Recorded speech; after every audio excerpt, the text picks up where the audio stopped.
You're watching the FHSAA Football Championships on Spectrum Sports. Tonight from Drive Pink Stadium in Fort Lauderdale, it's a showdown of nationally ranked powers. Miami Central undefeated, looking for a fourth consecutive state championship. Standing in their way, the Patriots of American heritage. Good evening, everyone. Welcome to Fort Lauderdale. Austin Lyon, Jeff Carlson, our entire Spectrum Sports crew with you for the most anticipated game of the weekend. It is the 2M state final. A look at how each of these teams advanced to this championship game. Central unbeaten this season, 2-touchdown victory over Miami Norland, and then an 18-point win over Lakewood out of St. Petersburg. American Heritage knocked off Cardinal Gibbons, raced out to a big lead against Jacksonville Bowls in the semifinals, had to hang on late for a 21-14 win to earn a spot in this championship game. Tons of high-level talent on both sides tonight for American Heritage. It starts with Ohio State commit Brandon Innes. Can do it all. Played some quarterback before, but look at the numbers. When you're over 1,000 yards as a receiver in high school, you're doing something outrageously good. 14 scores and nearly 20 yards a catch. Obviously, going up against the Rockets, you have your work cut out for you, but they've got a running back, and they've got this guy outside, and it gives them a good chance. Second season at American Heritage after transferring in from True Prep in Miami Gardens. And on the other side, the Central defensive line is intimidating. Ruben Bain is as good as it gets at that position anywhere in the country. Well, I came within about 15 or 20 feet walking off the field in pregame, and I was intimidated, and I knew he wasn't coming after me. So if you see this guy anywhere in your vicinity, get out of the way. Heritage will do a good job trying to stay out of his way. He can do it all, and will get you in the backfield and also sacking you 28 times this year. You see the Miami logo on the towel. He committed to the U earlier this week, one of the highly coveted recruits in the 23 class. There's Mike Smith, long stint as the running backs coach. He is also the strength coach at American Heritage, and now inherits a very talented roster trying to get back to the top. 13-1 in his first season. The only loss for American Heritage came against Chaminade, which is nationally ranked and won a state championship a week ago in Tallahassee. Also, the first season on the sideline for Jubadale Joseph. Spent 3 years as the Central's defensive coordinator. Roland Smith, longtime head coach, leaves. So Jubadale gets his chance to be the head coach and potentially lead the Rockets to a fourth consecutive title. It'll be the second time they've done that. No other school in state history has had multiple four-peats. But, Jeff, this is the game everyone has been talking about, everyone has been looking forward to. If you look at the Max Preps rankings, American Heritage 11th, Miami Central 5th. These teams start the season with designs on a national championship. These programs are just at another level. Yeah, and I mean, we've been waiting for it as well. We were treated to a great matinee session this afternoon, and this, I have no doubt, will live up to its billing as well. Jubadale Joseph earlier this week when we talked to him made no secret of the fact that the goal for Central is to win a national championship, and they are viewing this as a national championship game if they can beat American Heritage. And the Patriots excited about the chance to play a team that ended their run in the postseason a year ago. They met in the region semifinals. Central won 41-28 in that meeting a year ago. Pretty good crowd on hand already, and there are a lot of cars waiting to get in the parking lot. Expect the biggest crowd of the weekend for this 2M championship game. American Heritage will kick it off. Miami Central has one of the top return men in the state in Corey Washington. He is a speedster, hoping to get a chance at a return. We're going to see a lot of speed on both sides of the ball tonight, that is for certain.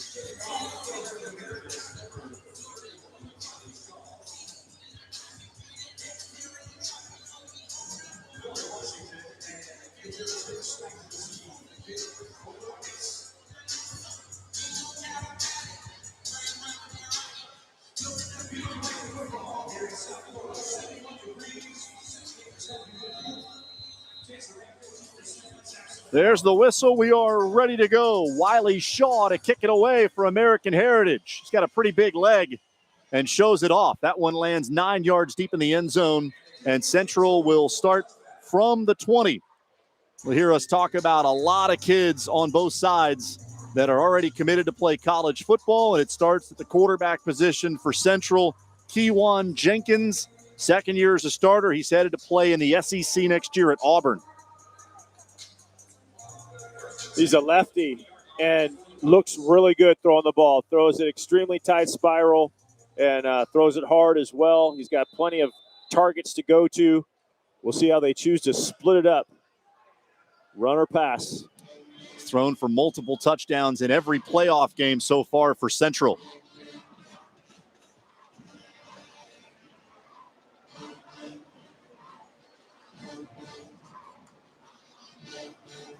Jenkins escapes the pocket under pressure and gets knocked down after a pickup of one. A look at the Central offense. We'll see a number of guys in the backfield. Nicholas McCall gets the start, the talented sophomore.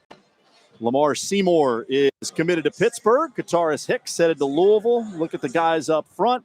Albert Jones, a third-year starter. Luke Moyce with some experience at the left tackle position. Central likes to move quickly. That carry out to the 27. It'll set up third down and short.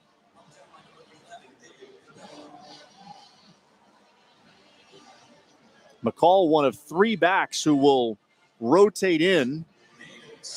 And he gets the call here on 3rd and 3, and he'll have enough for the first down. Good strength shown by the sophomore. He came into the night with 49 carries. American Heritage's defense, Tim Burrows' love. Victor King occupying the two interior spots. Linebackers are terrific. David Vidala is a transfer from St. Thomas Aquinas. He has a chance to win his third consecutive title. And in the secondary, Damari Brown is a 4-star recruit, one of the top 50 seniors in the country. Shamar McNeil's committed to play at Missouri.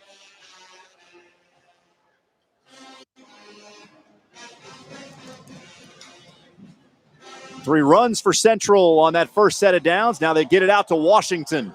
And you get a glimpse of his elusiveness in space. Slips his way up the field for a gain of 9. You mentioned his great speed. They also have number 10, Kataris Hicks, who's going to Louisville and probably the fastest guy on South Florida, coach says. This one out quick to their return guy, Washington, and shows us his. Jonathan Harris on the carry, and a good burst as he takes it to midfield. This fast tempo Central offense.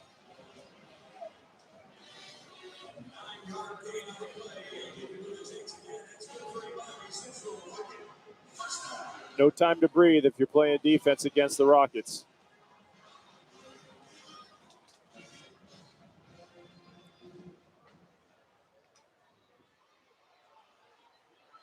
Jenkins going to take it himself.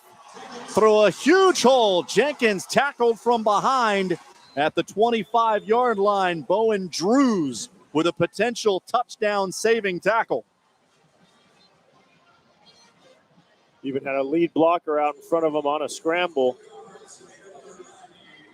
Didn't like what he saw. He was going to go like quick slant.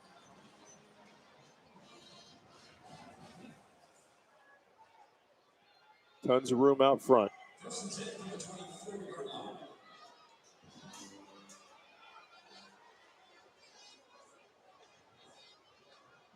Jonathan Harris, the fastest of the running backs next to Jenkins. Again, doesn't like what he sees initially. And overthrows his receiver at about the 5-yard line. That was Anwan Coleman. Wanted to go backside to the single receiver. Turns back to the wide side and just overshoots his target on the corner route.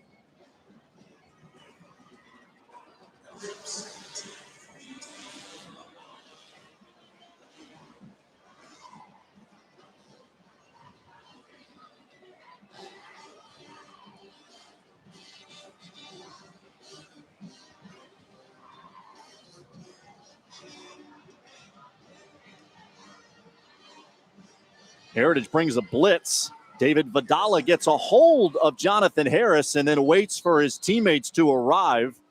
Good job by Vidala. limit that to a gain of about 4. So it'll be 3rd down and 6 for Miami Central. Yeah, it looked like Harris was going to get a couple more yards, but he was trying to get away from the shirt tackle and actually went backwards a little bit, so he didn't get as much as he could have. The pursuit from American Heritage helped put him on the ground. Eye-popping tackle numbers for Vidala, up over 160. Won a state championship at American Heritage as a sophomore, then transferred to St. Thomas Aquinas. Won a title there last season, and now back at Heritage for his final year. Jenkins with 5 wide receivers, up and throwing, and the pass is juggled and dropped at the 15. LaWayne McCoy was the target, and Central will settle for a field goal attempt. I think he was going to be just short. They might have gone for it on 4th down.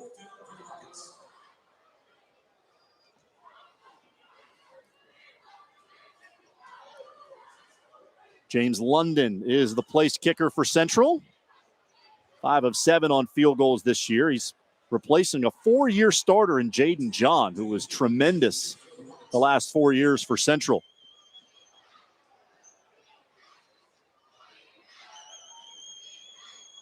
.37-yard attempt, straight on kick. And right down the middle. So Central goes 60 yards in 10 plays, and the Rockets get an opening drive field goal. I think if you're the Patriots, you're decently happy with that. They were moving the ball along and starting to get chunk plays on that first drive, and you stop them down in the red zone and come away with 3. I think if you're American Heritage, before you get the ball, you're okay with that. Central offense averaging north of 40 points per game, and they've scored 34 or more in all 4 of their postseason wins.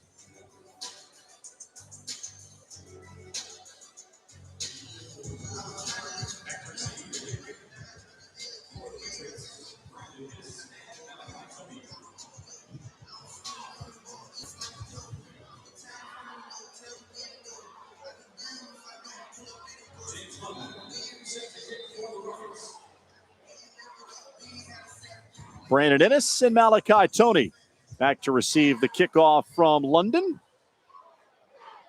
And it's going to be shy of the end zone. Ennis will have a chance from the 5.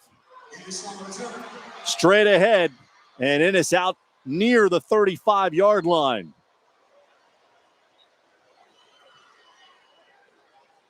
The Ohio State commit showing some straight line speed on that return.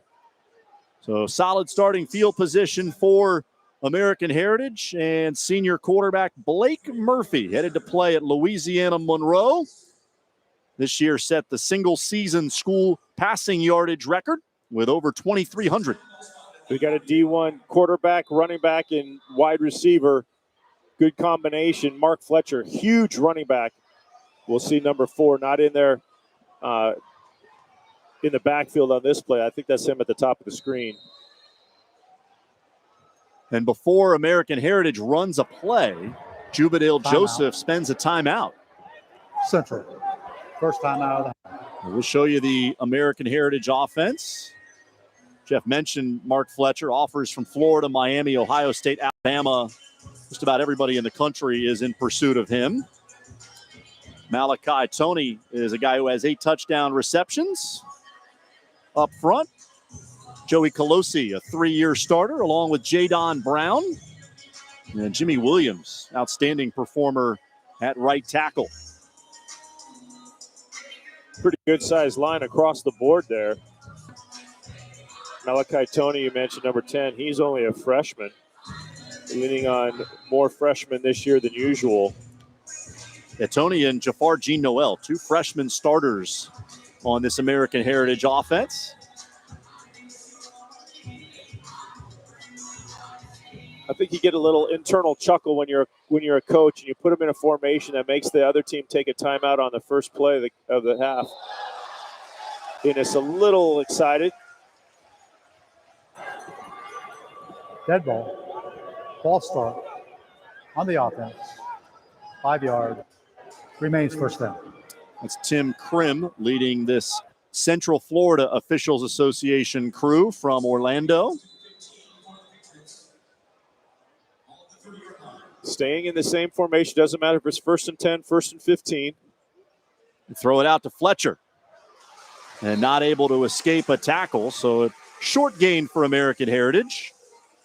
Here's Central's defense, led, of course, by Ruben Bain. A couple of sophomores on the interior, Adarita and Derek Manker. Stanquan Clark headed to play at Louisville. And in the secondary, got LaWayne McCoy, who starts both ways, and then two sophomores in Sekou Smith and Amari Wallace.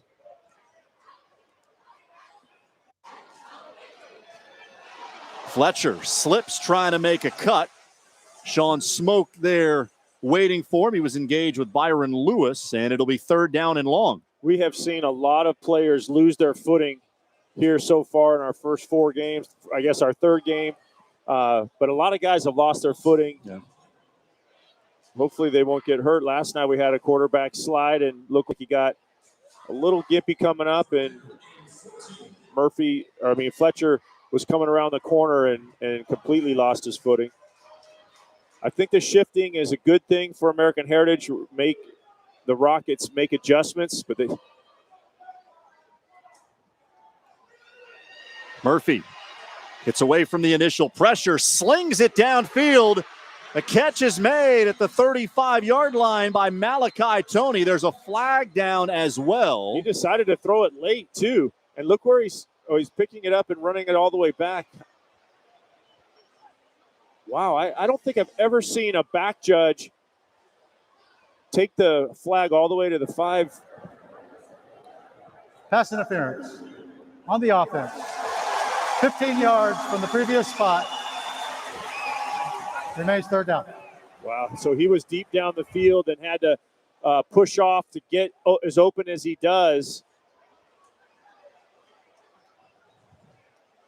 Probably had to wait to see if he was even going to throw the pass in the first place. That's a massive penalty.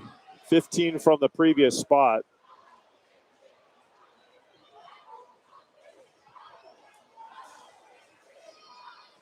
Well, for now, the ball's at the 25. That's not the right spot, so they're going to keep marching it back. Wow. And put it back at the 16. So it's going to be 3rd down and 29. We saw some numbers like that this afternoon, and Lake Wales was able to overcome, but I don't think 3rd and 29 is what they're looking for. Here's Ennis trying to get some offensive linemen out in front. Ennis works his way forward out past the 30. Got all the penalty yardage back, but not nearly enough for a 1st down.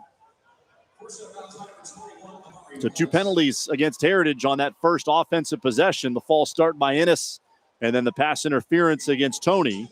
And the Patriots will kick it away. And always dangerous kicking to Corey Washington, whether it's punt or kickoff.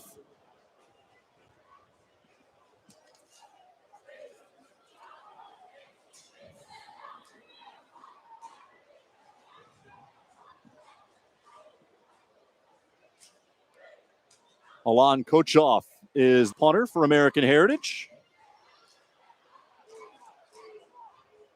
And he keeps it away from Corey Washington.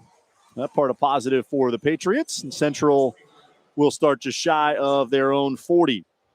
Distinguished playoff histories for these two programs. All the success coming since 2010. Central has won 8 titles in the last 12 years. American Heritage with 5 since 2013.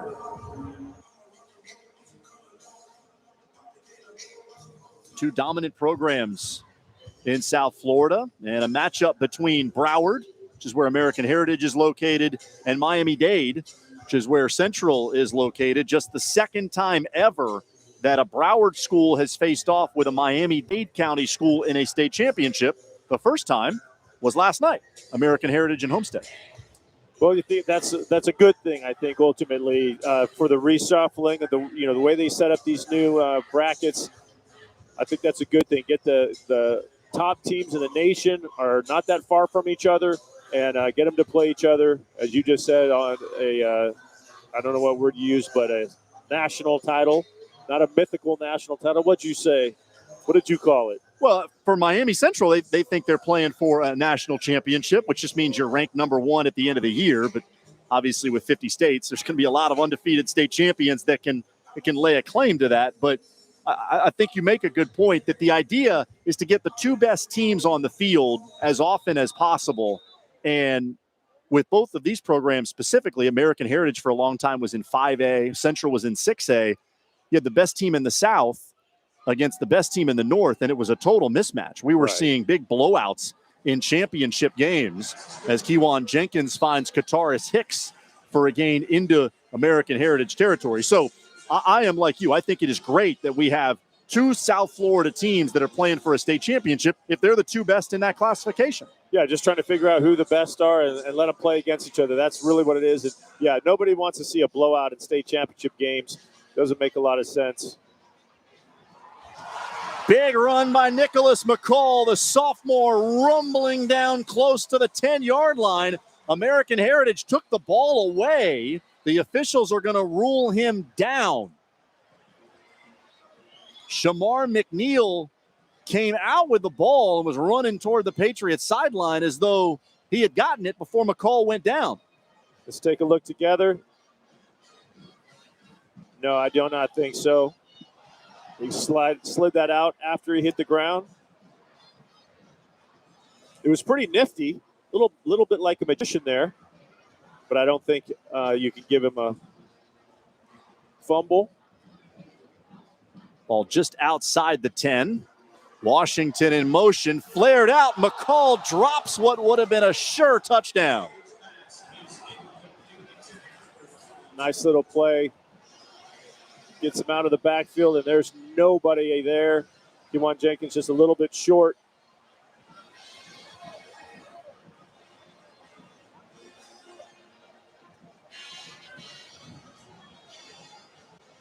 They had to kick a field goal the last time they got in the red zone. 2nd and 10 from the 11.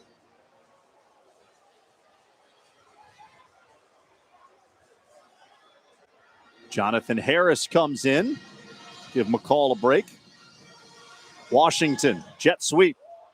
That was well defended by American Heritage. I think that was Jamarcus Smith. Yes. 6'2", 230-pound senior that was not going to let him go anywhere. Stopped him in his tracks. Very versatile linebacker.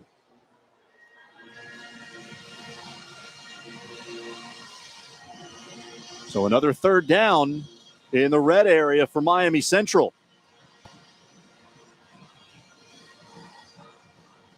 Jenkins has a man caught for a touchdown. And Juan Coleman, the sophomore, with his 6th TD grab of the year.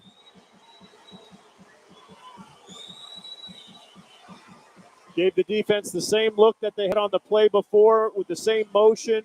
Fake it to the sweep. This time holds onto the ball and snaps a little slant in there for the first touchdown of the night.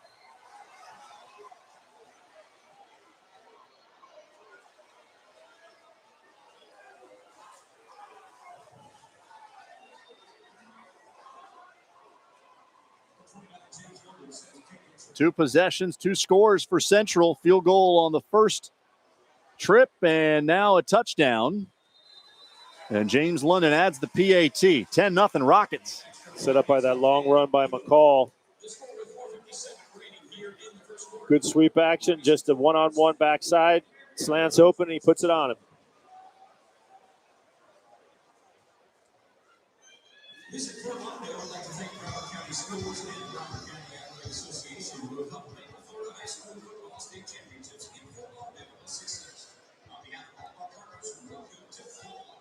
Jubadale Joseph told us Anwan Coleman starting to come into his own. He stepped up in some big-time situations and none bigger than playing in a state championship game. So the sophomore finds the end zone.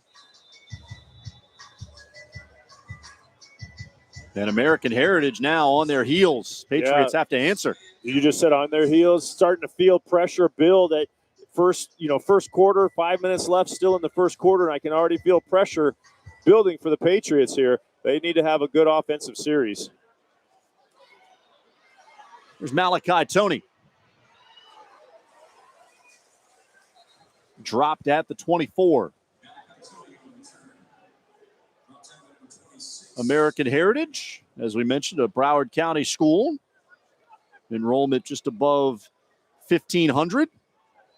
And a distinguished list of football alums.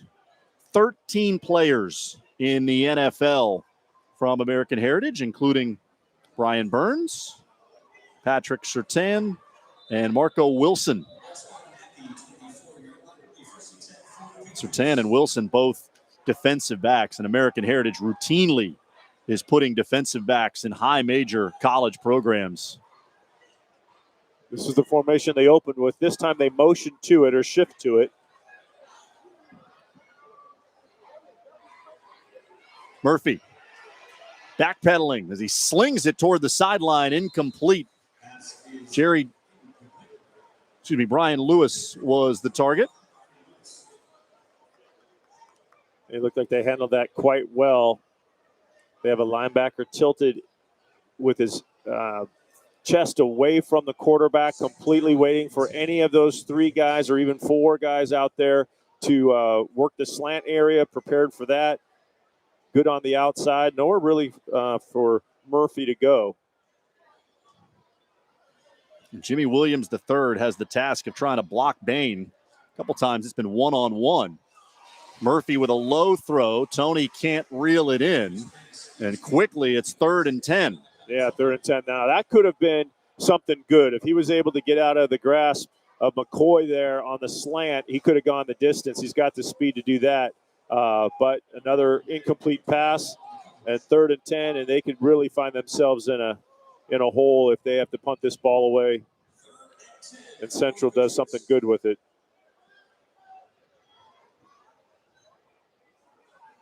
Enos is in the slot to the top of the screen.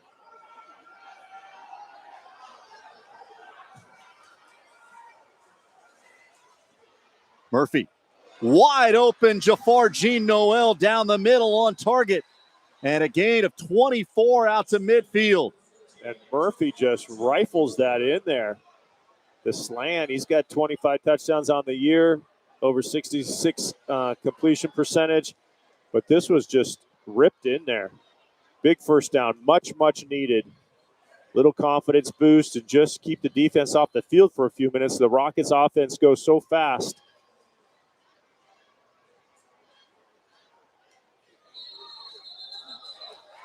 Flag down at the snap. Offsides on the defense. Dead ball. Encroachment on the defense. 5 yards. Replay 1. They want to keep getting rid of it as quickly as possible. They want to keep guys like Ruben Bain out of the defensive or out of the offensive backfield. Do not want to put hits on Blake Murphy, not from a guy like that.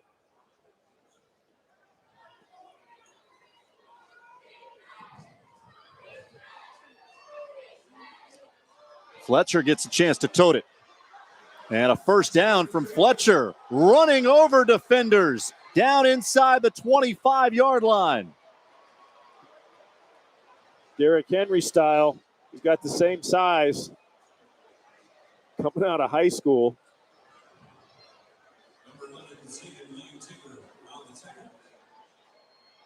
Power and strength. How about the shot he delivers to LaWayne McCoy? The corner comes up and gets a forearm from Fletcher. Falls back as though he's just been hit with an uppercut in the ring. Fletcher again. Nothing there that time. Bain among 3 Central defenders to wrap him up. I thought he was going to try to take it outside and get a little bit more. Turned it back in. Found nowhere to go.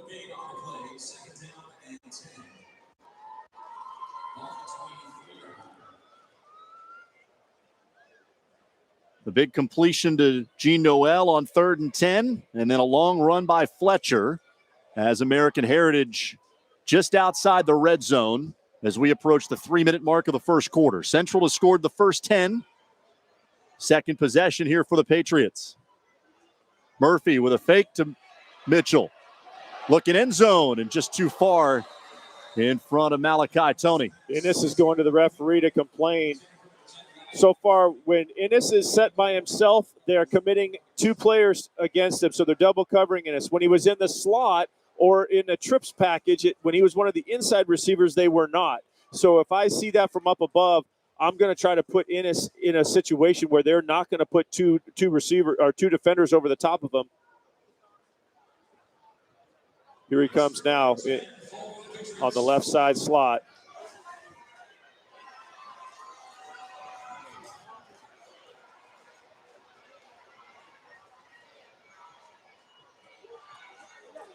Murphy under pressure, and the pass is dropped right at the first down marker. Judah Stubbs was the target, and American Heritage will settle for a field goal attempt. Murphy wasn't appreciative of dropping that pass.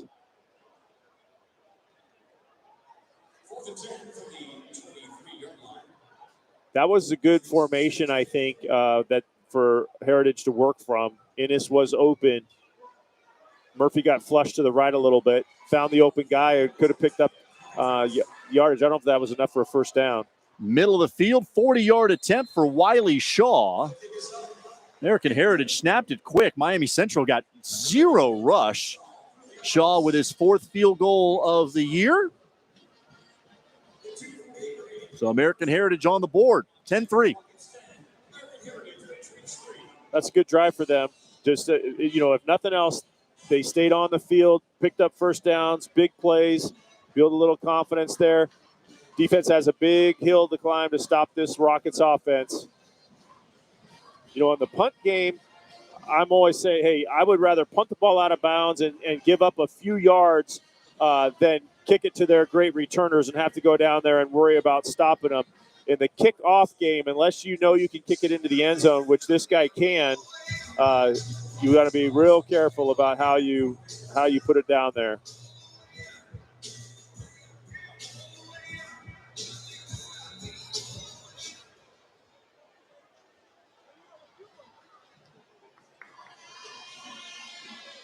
Well, Shaw is aggressive when he starts to run into that kickoff.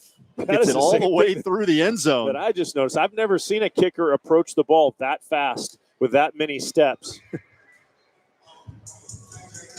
Central with an enrollment of nearly 1,400. How about that group of running backs? Dalvin and James Cook, Willis McGahee. Joseph Yerby was an incredible talent in high school. Hasn't gotten to the level of those guys who are outstanding in the NFL. But when you're a running back, there's a high standard to live up to in this Central program. Yeah, it must have been right when we started doing the games, or I started doing the games, when Dalvin Cook and Joseph Yerby were the backfield duo, could not be stopped. Back in the old Orlando days. Patriots bring a blitz as Jonathan Harris breaks it to the outside. Chunk plays for this Central offense. 20 on that run by Jonathan Harris. McCall had a big run in the last series, and Jonathan Harris gets another one here. Nice sidestep in the backfield. Turns that corner and gets upfield. Good blocking downfield for the receivers. Jenkins' pass incomplete. Could have been a flag there as Jamarcus Smith took a shot at Harris after the ball was passed. I'm glad he didn't throw the flag, but man, oh man, if I was on the Rockets sideline, I would be yelling and screaming that deserved one. It was pretty close to bang bang, but I know he could have pulled off and knows that ball was not going to be completed. But I'm glad there was no penalty on it. Yes, he had plenty of time to pull off of that. Probably should have thrown a flag now that I look at it a second time. Washington makes the catch. Bang down at the 45. Make it 3rd down and 5. Central already 114 yards rushing in this first quarter. The hurry-up offense keeps the same defense on the field. Generally, you get more generic coverages. Going to try to run it with McCall. Vidala had a chance to make a play, but McCall showing incredible strength as he drags defenders into Heritage territory. Wow, their linebacker, their stud linebacker, Vidala, just pops him right here, and he bounces off. Couldn't get his arms to wrap. He bounced off far enough away. He couldn't wrap up. And that's two defensive linemen downfield trying to get McCall on target. Kataris Hicks. A quick strike from the Central offense. It's 41 yards and another Rockets touchdown.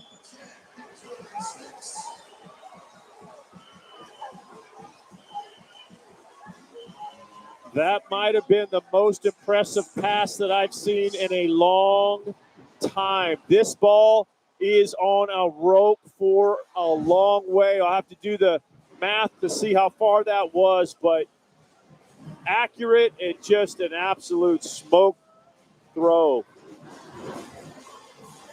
That was Gucci. We learned earlier that's a good thing.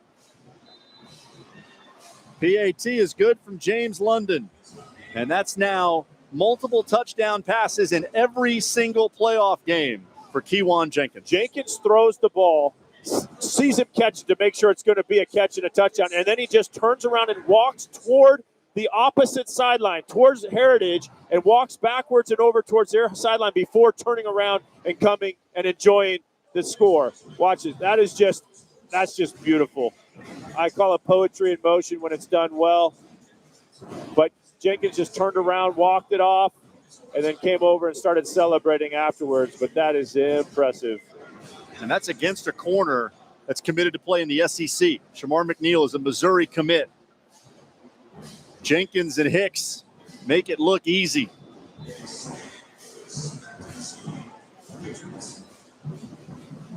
If you don't slow down these speed guys at the line of scrimmage and get them off their game first, if they get some momentum, even if you're a great defender, it's impossible to stop.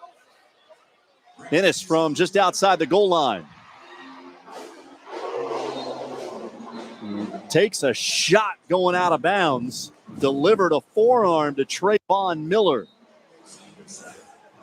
Well, look at state championship games with schools that have the closest proximity, and this is as close as we've ever seen. American Heritage and Miami Central just more than 25 miles apart.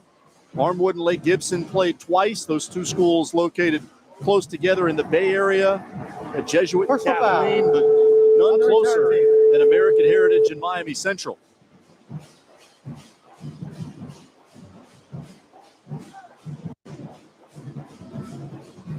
That referee's microphone had a lot of feedback, but he indicated a personal foul against American Heritage. So trailing 17-3, the Patriots offense is backed up. Ennis delivered that blow as he went out of bounds, but he was smart to just go out of bounds. He saw the flag out in front of him. He knows it's going to be against his own team. There was no reason to take punishment trying to fight for any more. He steps out of bounds and knocks the defender down trying to tackle him. Offensive line for Heritage barely moved at the snap. A lot of confusion as Fletcher got maybe a yard.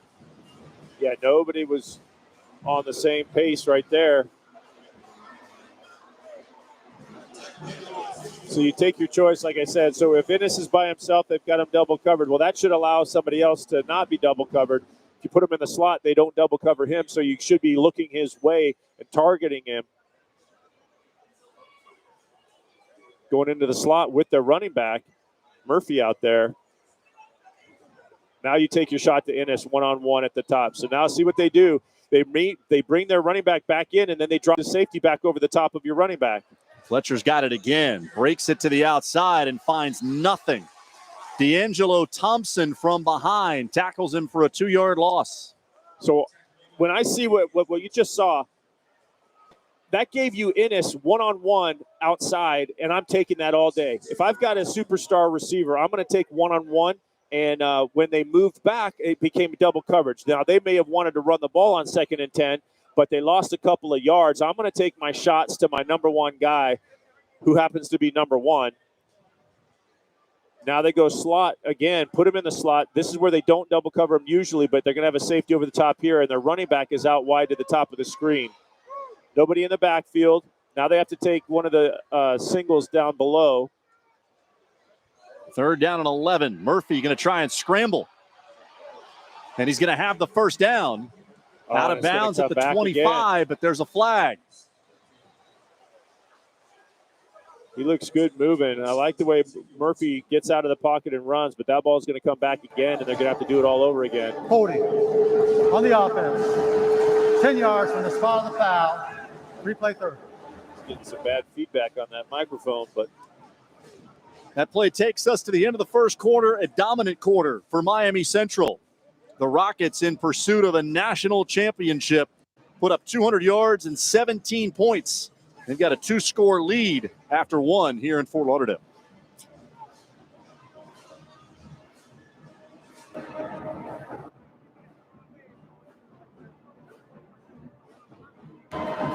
Untimed down.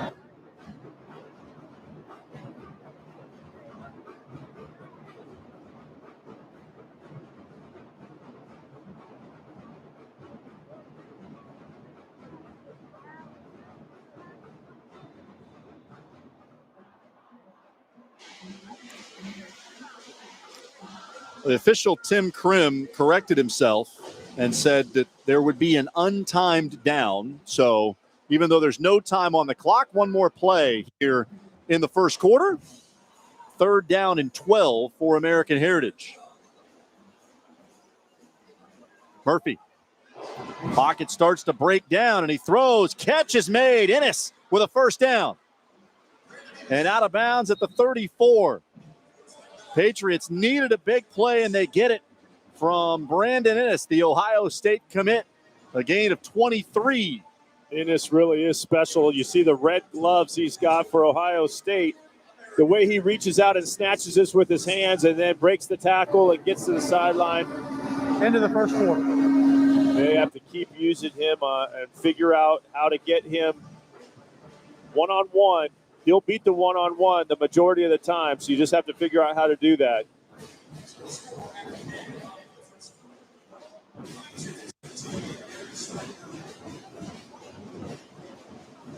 So look at the current national rankings. Miami Central 3rd. Chaminade has already won a state championship, as has St. Thomas Aquinas. And American Heritage checking in at 11th this week. Patriots with 1 loss this season. It came against Chaminade, 42-35. Otherwise, you'd be talking about probably 3rd versus 4th. 2 top 5 teams going at it tonight. Everybody knows how great the talent is in Florida and South Florida specifically, but just look at that. I mean, national recognition. Amazing.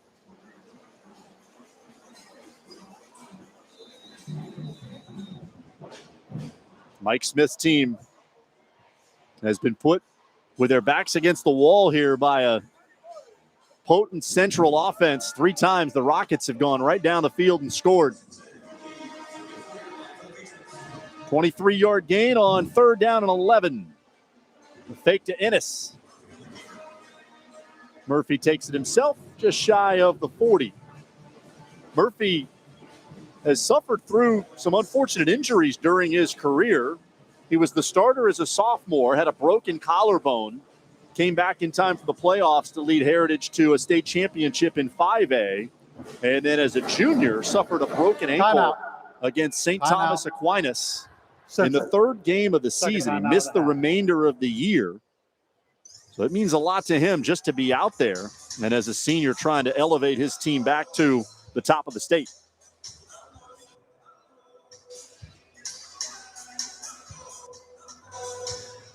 This is the 3rd of 5 state championship games this weekend here in Fort Lauderdale. And tomorrow, 2 big names in the state once again. The Venice Indians, defending champion in 8A, the state's largest classification, will take on the unbeaten Lakeland Dreadnoughts, trying to follow their Polk County brethren. Lake Wales, a state championship earlier today, and a great game over Mainland. Lakeland will try to win another for Polk County tomorrow afternoon at 1 o'clock. Looking forward to that one.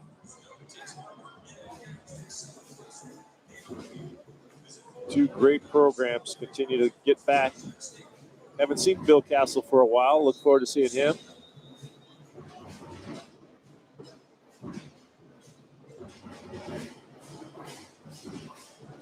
They like this empty package.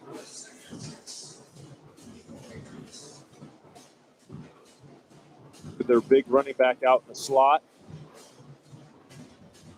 Mark Fletcher, number 4. Murphy steps up. Down the sideline, trying to throw a back shoulder, and 2 flags are out.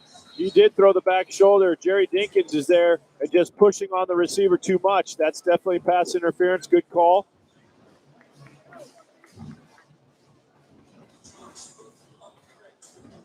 That was Sean Smoke out there.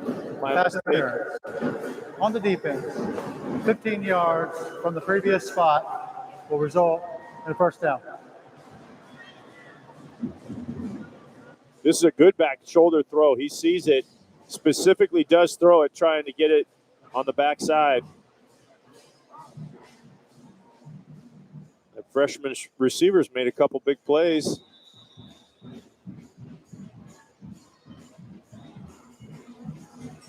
That's Smoke, a senior in coverage against the freshman Jafar Jean Noel. Penalty moves the ball into central territory. Murphy with a fake to Fletcher. Deep down the middle, Jean Noel is saying he was grabbed, and there's another flag down. So both, I was watching Ennis because when they're double covering, so they need to run him across the field, which they do. He's getting held from behind. You're seeing the jersey being pulled, and no call for Ennis, but the same thing happening down the field against Jean Noel, and they get the call. Just the flag comes out late, so that always gets the crowd going. 10 yards from the previous spot will result in a first down. I think that's probably what Ennis was complaining about to the ref earlier. Right there in the middle of the screen, he was getting pulled on early. Smoke gets called again.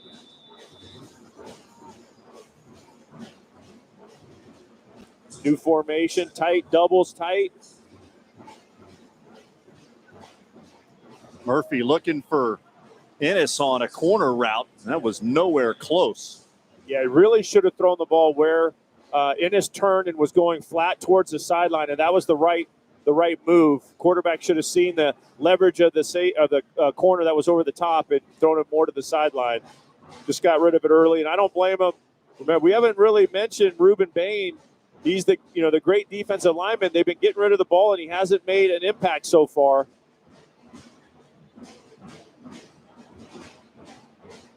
You got to give credit to Jimmy Williams III, the right tackle, who has the responsibility of trying to keep Bain away from Blake Murphy. Absolutely, just junior there. Central shows a blitz. Fletcher runs into it and through it. Spins his way down inside the 20 and stays on his feet. How about this run by Mark Fletcher, getting pushed by the offensive line down to the 5. And he almost lost his feet at the very beginning. Watch the very beginning of this run. He almost slips and falls here. He's able to gather himself up and get going, spinning and throwing guys off of him. Austin, you're not a Tampa guy, but James Wilder Jr. for Plant High School used to run like that. He could carry the entire team on his back. And Mark Fletcher looks very similar to him. Same size, 6'2", 230, was about the same size. Tight formation. Is that like a trick play for Heritage? They snapped the ball directly to Byron Lewis. They caught me by surprise. The backup running back takes it down close to the 2. I don't know where Murphy was lined up to get that direct snap, or they was just right next to him.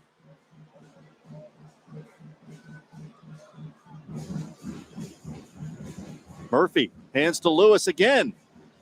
Fletcher trying to push the pile and nothing doing. An interesting call to have Fletcher do what he just did and then to go 2 in a row to Lewis inside. You know it's going to be tough sledding inside against the Rockets. I understand trying to catch him on the direct snap, quick hitter, catch him off guard, but question that second down call. Still a long 2 yards away. Mike Smith, ex-running backs coach before he became the head coach, heavily involved still at that position. And the play clock at 15. Heritage had yet to break the huddle, so Timeout. Patriots spend a timeout with 9:51 to go in the second quarter.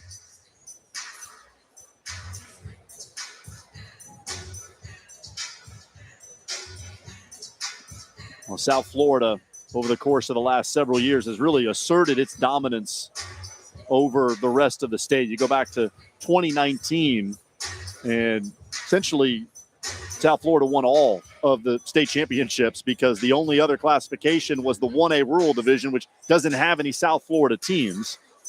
It's gone down a little bit since then, but still, Broward and Dade, those two counties essentially responsible for half or more of the state championship since 2015. Well, they complained about it for a long time that the best games and best teams were down here, and they've listened to try to get that to happen, and we're seeing it, and we are the beneficiaries of it.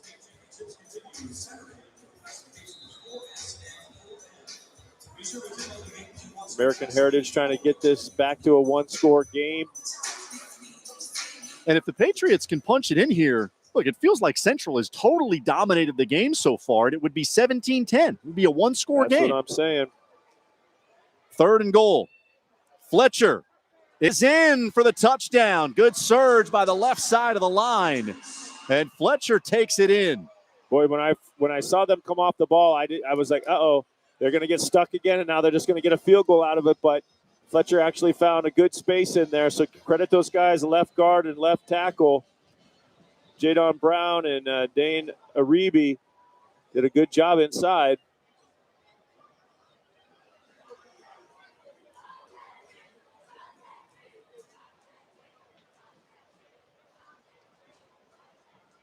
PAT up and good by Wiley Shaw.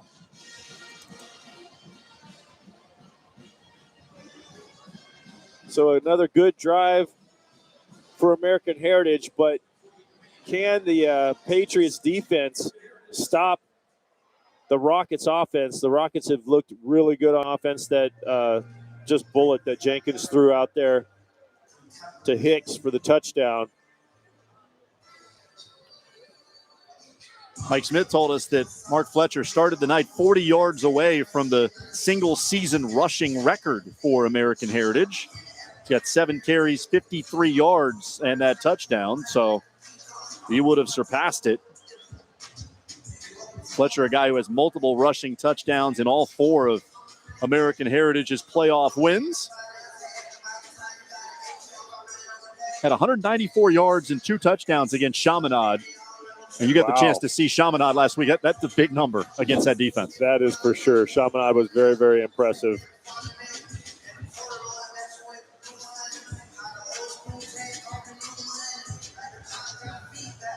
A great crowd has settled in here, and still a lot of cars trying to make their way into the parking lot.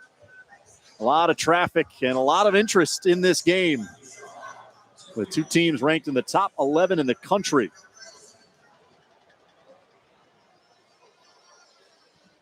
Shaw once again with a relentless attack on that kickoff.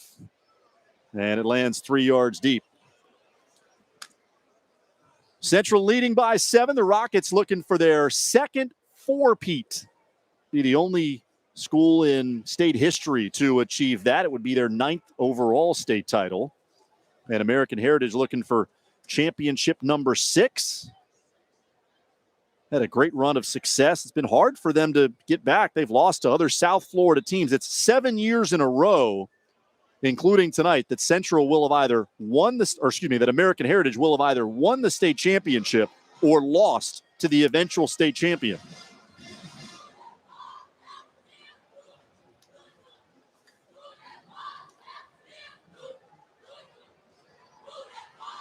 Jenkins hands it off. First carry for Ian Pope, junior, who is committed to Cornell.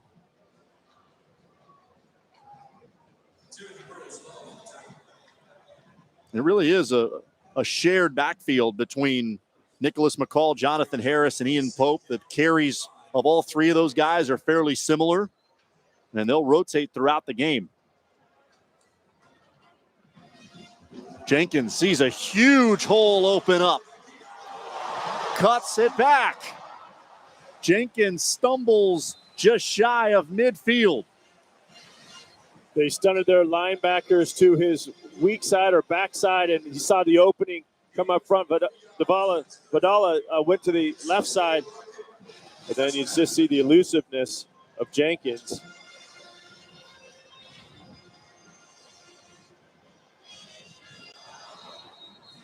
Washington unable to squeeze that one as they tried to get it in the hands of the speedster. Just amazed at the efficiency with which Jenkins operates this offense, given the speed at which they play. Yeah, they're just good at what they do. Come up, you've just practiced it. I saw when I watched this team warm up, I was just really impressed with the intensity that they work, and just how prepared you've got to be to go to work every day and practice.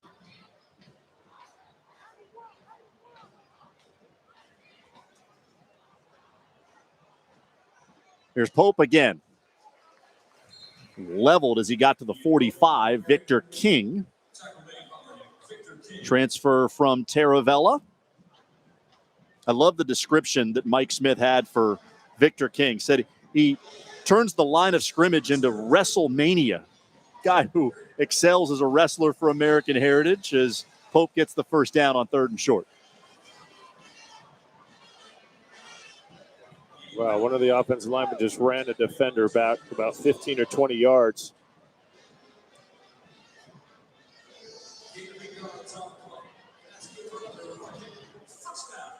And they just keep coming right back up on the ball, saying a 3-by-1. Harris is the back as Jenkins goes deep down the middle on target. Washington stumbling into the end zone for another Central touchdown.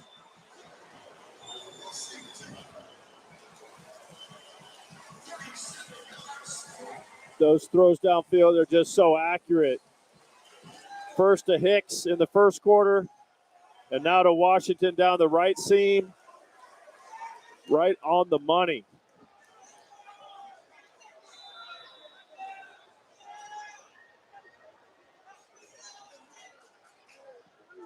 Four possessions for Central, 3 touchdowns and a field goal.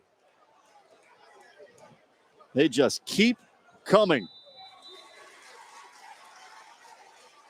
And that's kind of what I was saying as Heritage was going in and scoring their touchdown, was like they just haven't proven that they can slow down this offense. And this guy's, you know, when you're just on, and he is on tonight. Those downfield throws, power and accuracy. Look at that ball spin.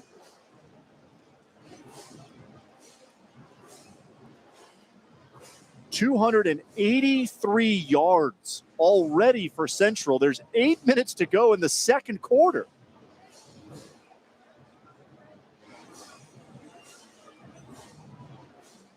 Numbers from Kewan Jenkins, 6 completions, 3 of them have gone for touchdowns.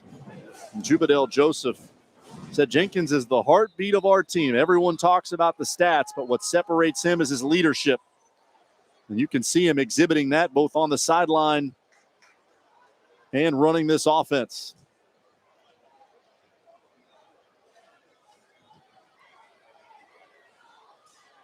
Ennis watches this one sail over his head, and the Patriots will start from the 20. American Heritage got a touchdown on their last possession, benefited from a couple of pass interference penalties against Central to help move the ball down the field.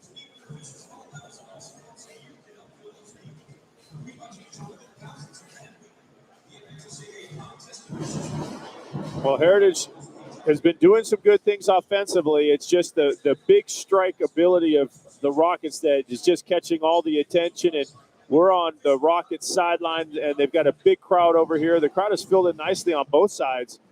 But this Rockets crowd, really, when they see that ball in the air, they get a deep, I don't know, is it a boom where there's some kind of a sound they're making, and it erupts over here.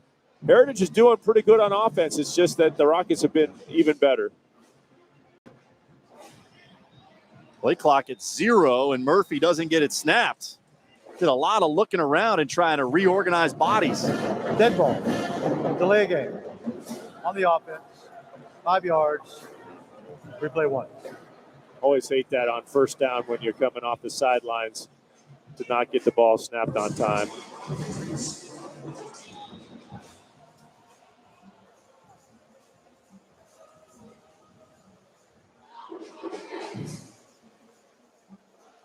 Certainly don't want to be behind the chains if you're Heritage. Murphy on a crossing route. That's Jerry Dinkins III. Senior makes his first catch.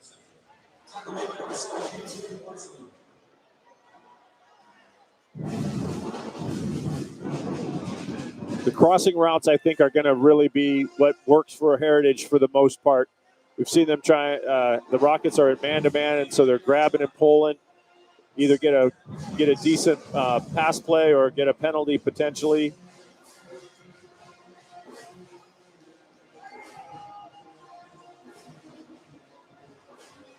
Murphy has pressure, and down he goes. There's Ruben Bain.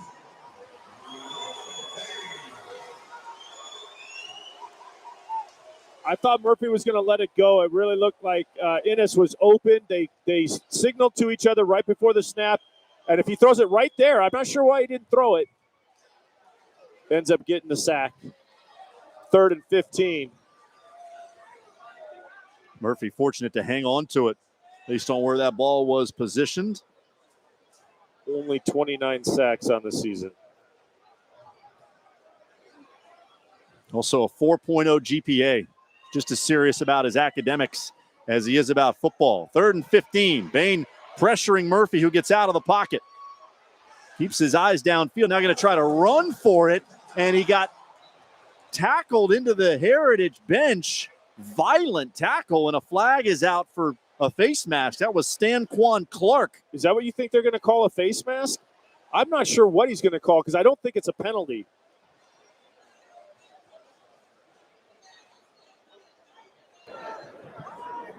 Personal foul. Face mask. Oh, on the that's defense. 15 yards from the end of the run. First down. Austin, I don't know about you, but I don't think that's a face mask penalty.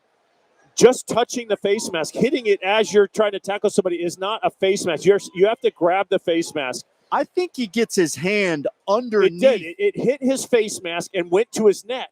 It's not a horse collar tackle, and it's not a face mask. I think they missed that. The referee called it from behind. He only saw the helmet move and come off, and he calls it from behind. I don't believe that was a penalty. American Heritage, second chart timeout of the half. Well, Mike Smith burns American Heritage's second timeout of the half. As we mentioned, both of these teams with a ton of outstanding talent. Innes, 5-star wide receiver, headed to play in Columbus, which has become a factory for NFL wide receivers. Damari Brown and Mark Fletcher, both as of yet uncommitted. Top 50 players in the state. Damon Fagan headed to NC State. Shamar McNeil, who mentioned, to Missouri, and Blake Murphy, who doesn't have the high rating that some of his teammates do, but he has been incredibly productive, headed to Louisiana Monroe. He's a guy that could stay at quarterback. He could also move to another position at the college level as well. You just saw how fast he is. But I like the way he throws the ball. Murphy had a look at Malachi Toney down here, who's in one-on-one coverage. Goes to Toney, and a nice catch by the freshman. Going to the ground for a pickup of 6. I will still never understand how these freshmen play in the varsity level and at a national championship level of football. I was just a little boy as a 14-year-old freshman.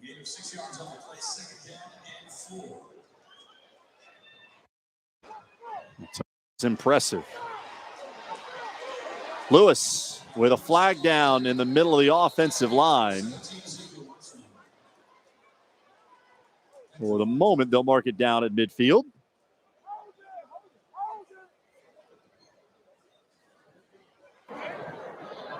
Holding on the offense. 10 yards from the spot of the foul. Remains second down. Playing behind the sticks most of this first half. Trying to overcome great odds and great lengths to pick up first downs. Officials timeout. Water break. A busy night so far for Tim Krim and his crew. That's the 10th accepted penalty between the two teams. The Central's 4 for 4. Scored on all 4 possessions, 3 touchdowns, and a field goal. American Heritage with scores on their last 2 drives, field goal, and then a touchdown run by Mark Fletcher.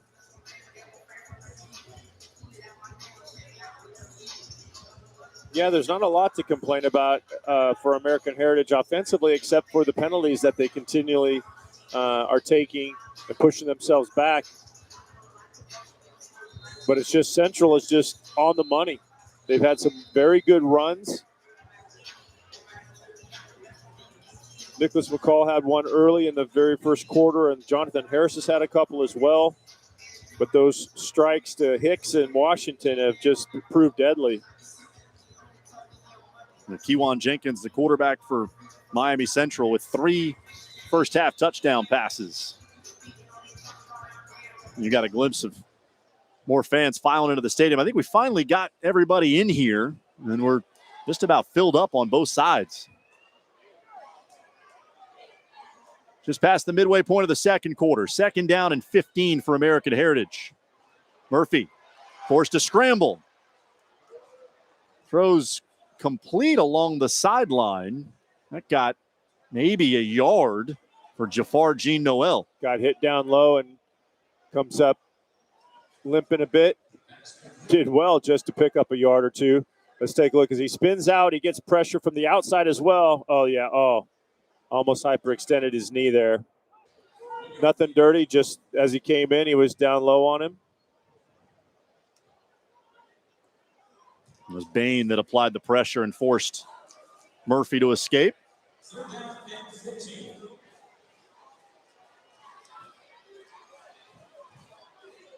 Going over the top of Ennis right now on 3rd down and long. Yeah, throw it to his outside. Murphy going to try and scramble. And a great open field tackle made by Stanquan Clark. And this time, no flag. After Clark brought Murphy down, it drew the penalty. This time it will be a punt for American Heritage. Clark is one imposing figure. I noticed him in the pregame as a linebacker, just a very imposing player.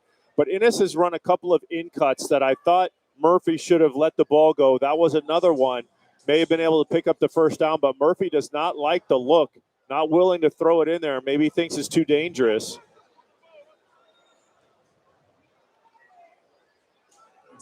Alon Kochov.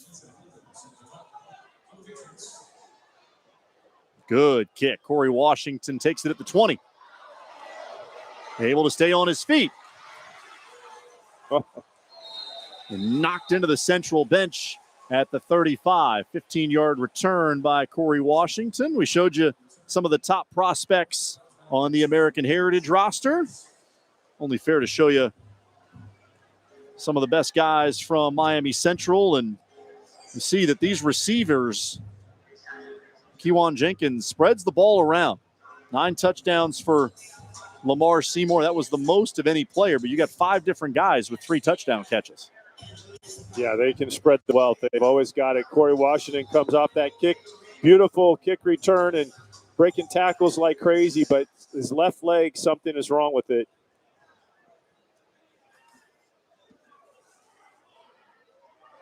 This drive starts with a big run. Jonathan Harris.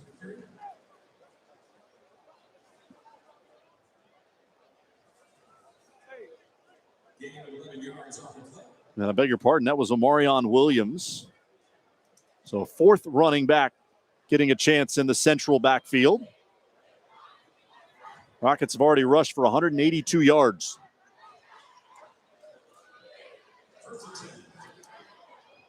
Just insert whoever you want. Big play after big play.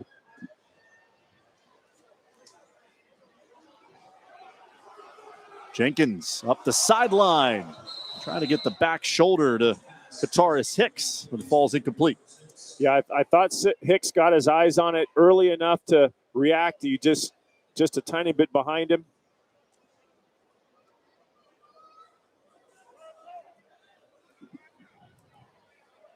But it's one-on-one across the board, and the Rockets receivers can win those most of the time. Big hole for Williams as he rumbles into American Heritage territory. 14 yards for the senior.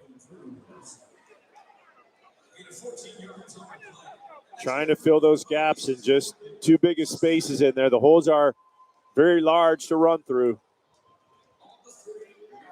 Some credit to the offensive line for the job they've done so far. Luke Moyce, Javen Darby, Albert Jones, William Rothmiller, and Tico Schotz. Boys are paving the way. Williams breaks it to the outside.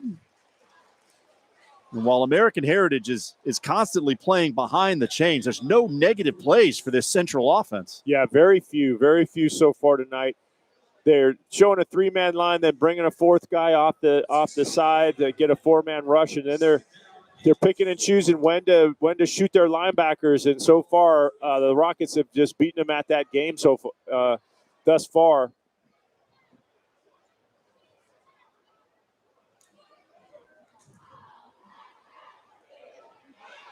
Jenkins. Again, Hicks, a sliding catch. Inside the 10, it'll be 1st and goal. Miraculous. He stared it down, and the safety almost got there. Hicks makes a miraculous catch to keep this ball off the ground. See the safety just miss it. Couldn't tell if it hit the ground or not from that angle. Looked like Damon Fagan might have deflected it. I think the referees were surprised that he even came close to catching it. And then, well, did he catch it? I guess he did. He has it in his hands. One of the best catches I've seen. Jonathan Harris is the back on 1st and goal. Option, Jenkins keeps. Stays in bounds and scores. What a first half for Kewan Jenkins.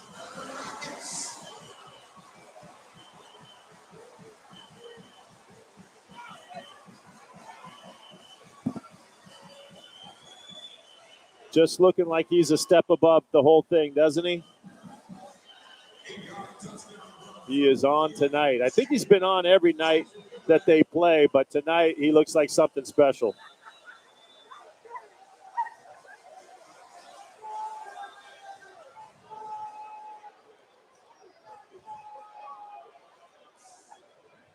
Jenkins was limited during his junior season. He missed 6 weeks last year with a cracked knuckle. Dylan Tulloch played a lot, and then Tulloch played well. So even when Jenkins returned, there was a timeshare between those guys, but it's been Jenkins' team this year, and he showed you why in this first half. Yeah, and he wanted to get into that end zone.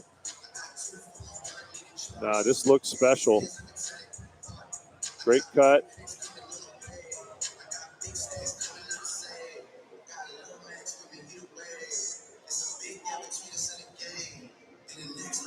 Everything going right for number one and his Rockets. It has been a national championship caliber first half for Miami Central. 31 points on the board against this American Heritage defense.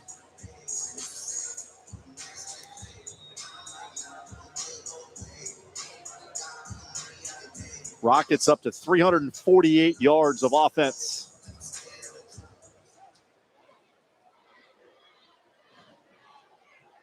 Kickoff goes into the end zone, and if American Heritage has any hope of hanging in there, this has to be a touchdown drive, and then the Patriots get it first in the second half.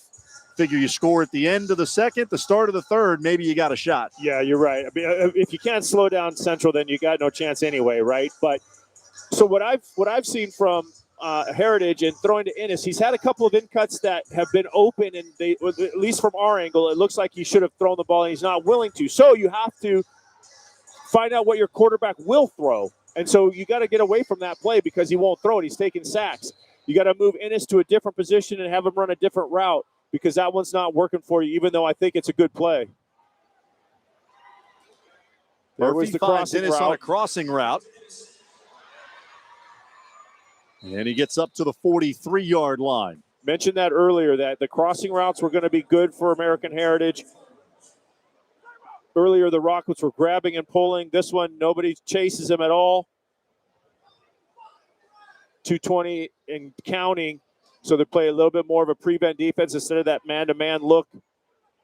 Able to get that crossing route underneath and get a good yardage on it. And his 3 catches, 62 yards. Back to Fletcher, who sidesteps a couple defenders and gets a yard. I would not waste time with Ennis running that speed sweep motion. Doesn't look like he's going to get it.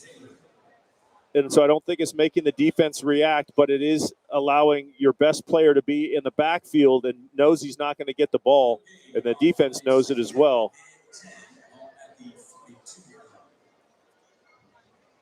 Fletcher out here on the left side, outside wide receiver. Ennis in the slot at the top. Murphy looked Ennis' way initially, just throws it up, and ultimately out of bounds, close enough to Malachi Toney to prevent an intentional grounding call. Yeah, in high school, you've got to throw it towards the receiver. You can't just throw it out of bounds.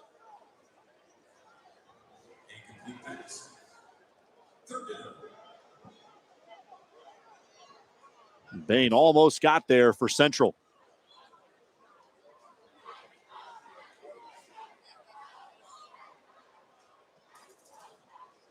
Mike Smith's team 3 of 7 on 3rd down tonight. They need 10 here.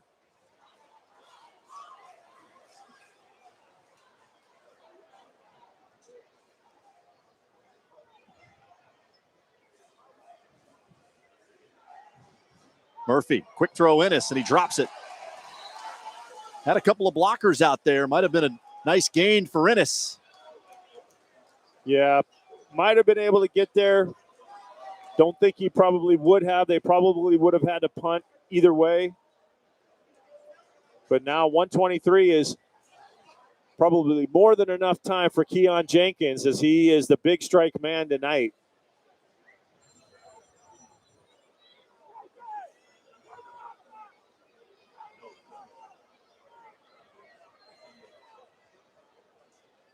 Sekou Smith is the return man for Central.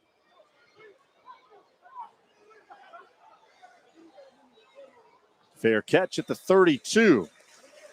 The 1:16 to go. See what this quick strike Central offense can do in the final 76 seconds with 1 timeout.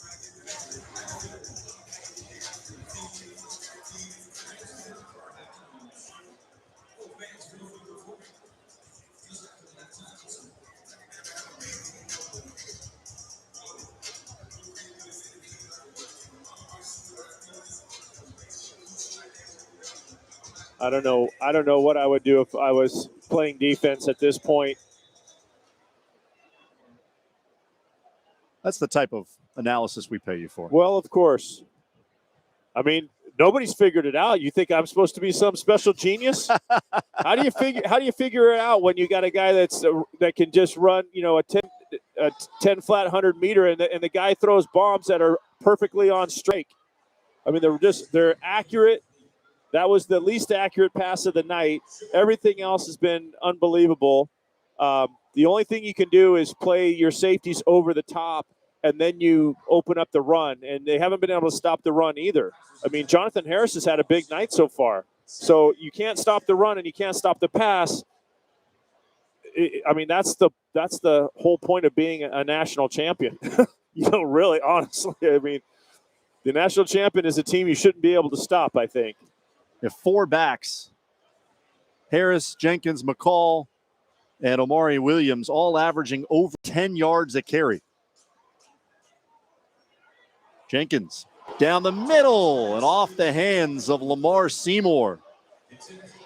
Ennis out there playing some defense. Yeah, he's playing the middle safety.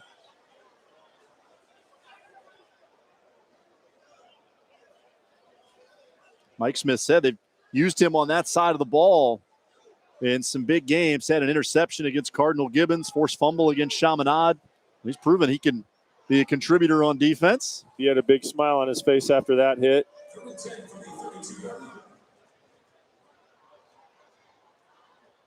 Central's been great on third down. They're 4 of 5. Jenkins hands it off, ground. and there's a fumble recovered by American Heritage. David Vidala picks up the loose football, and the Patriots get a huge defensive play. With 1 minute left in the half, enough time to get another score on the board. This is just a straight fumble after the handoff. Oh, it got hit deep in the backfield. Who was that? Looked like it was I think it might have been Victor King. Yeah, I think King got in the backfield and created that. Actually got his arm right on the ball, it looks like. Great job. Third fumble recovery of the season for Vidala. That's the first turnover of the game.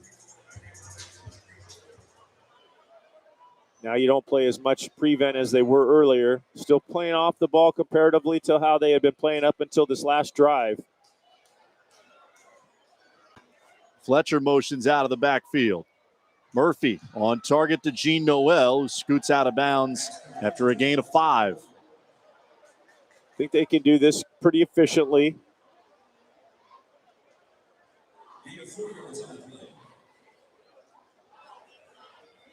They've taken Fletcher out of the backfield a lot in this first half. Surprised me with 1,800 yards on the ground. And how punishing of a runner that he is.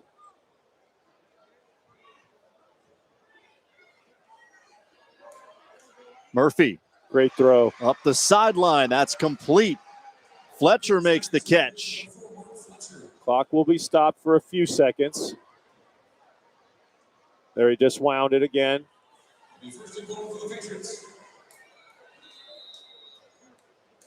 American Heritage spikes it. I don't know that you really needed to do that.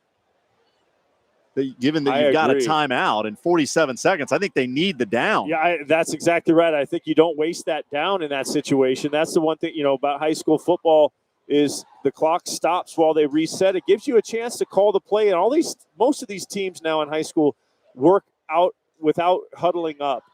And so you're used to it. You could just make a sideline call and get a playoff within a few seconds. Take a look for the Innis now with the guy inside of him. That's holding big time.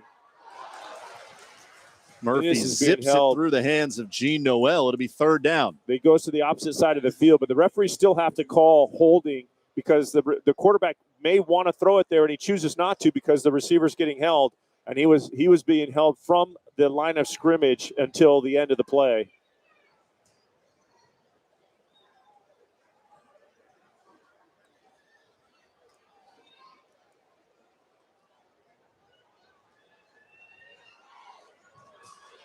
So now because of the wasted down, it's third and goal, and there's still 43 seconds left. Yeah, I didn't like that call. Murphy scrambling around, low throw, incomplete at the goal line. Late flag.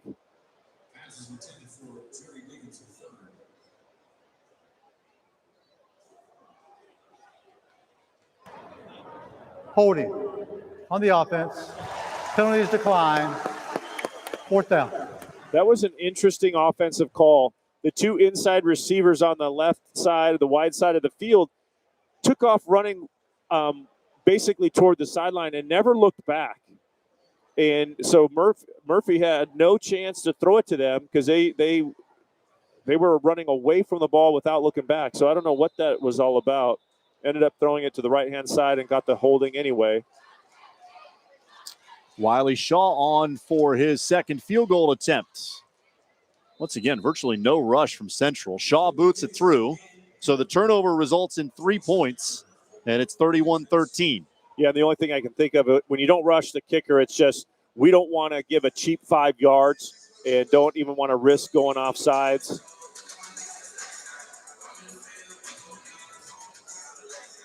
Corey Washington was left. Oh, you can see he's got some cute white tape on his left ankle as he skips out to his position. He had a great return and then came up with a bad ankle at the end of it. Good to see him back out there. I like that we get to see Wiley Shaw kick off again. See the spats down there? Well, he's got spats, the black tape on the right one as well, but that white was just added on top of it recently.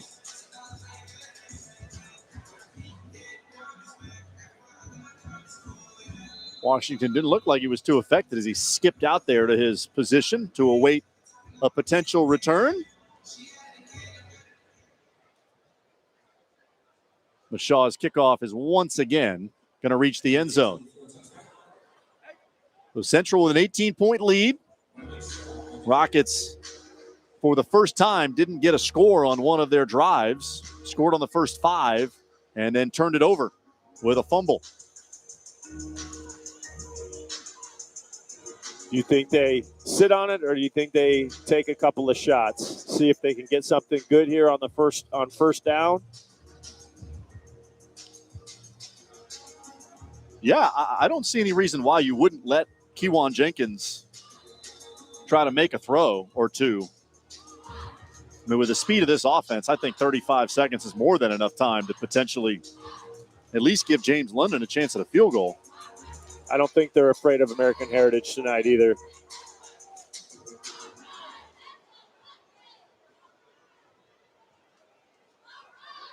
Harris is the back, and after the fumble, he gets another chance to carry it. Spins his way forward up to the 38-yard line. 26 seconds to go. Clock stops, and they'll reset the chains.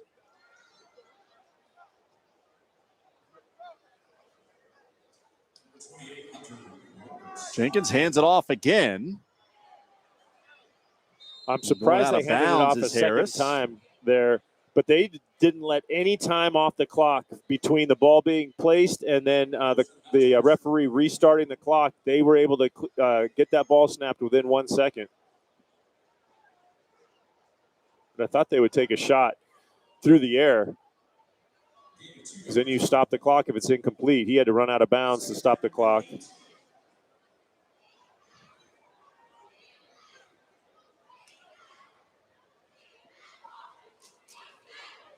Jenkins with a look to the sideline. Alex Snipes is the offensive coordinator for Miami Central.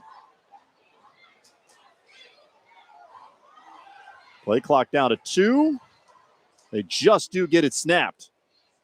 And Jenkins snaps it off to the near side. A completion, and Anwan Coleman, who's got a touchdown reception, scoots out of bounds with 11 seconds to go.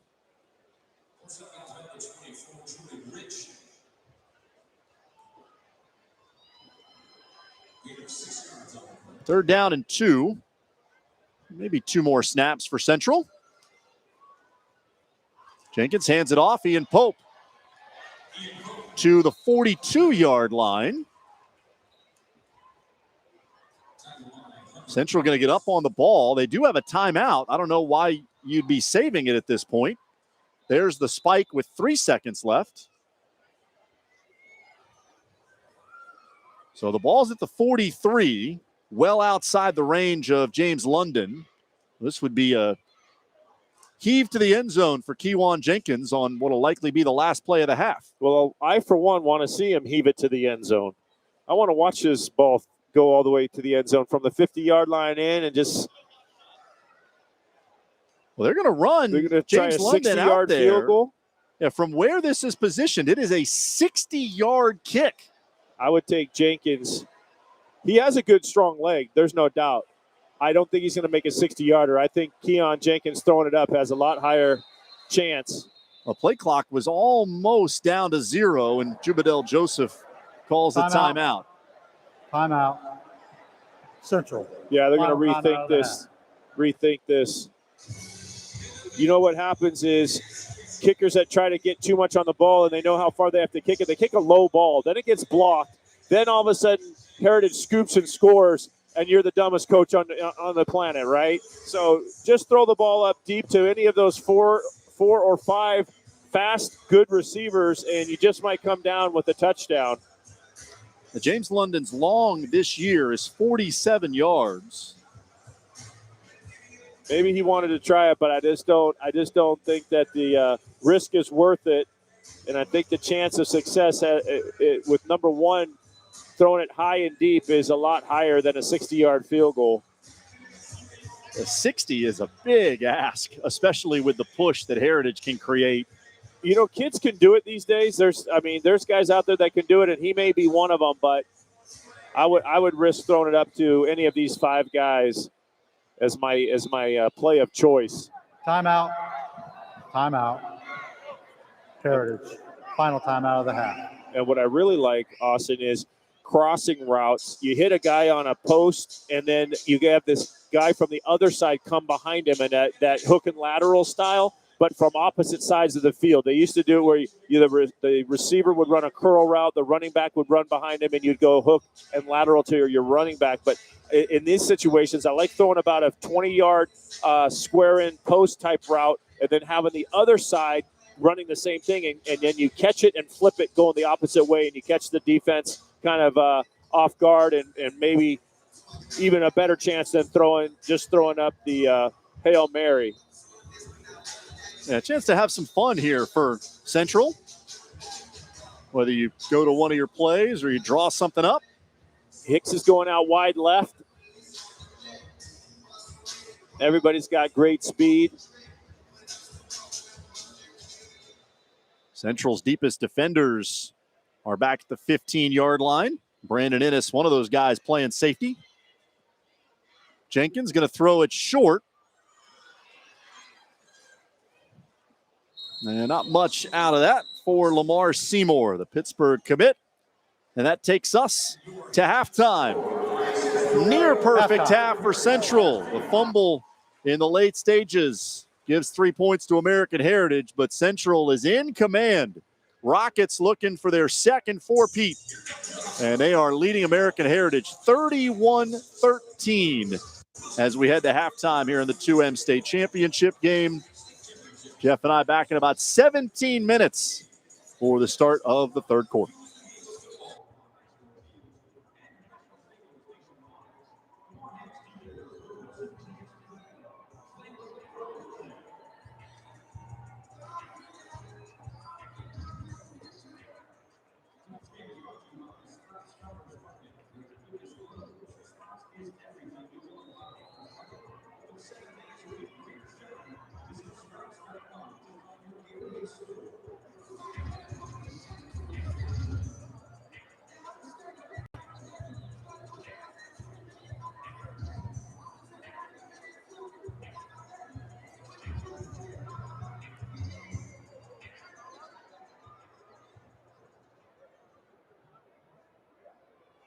Ladies and gentlemen, this time, direct your attention to the field. It's the American Heritage Patriot Marching Band.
Dancing in the American Heritage Patriot Marching Band, Richard.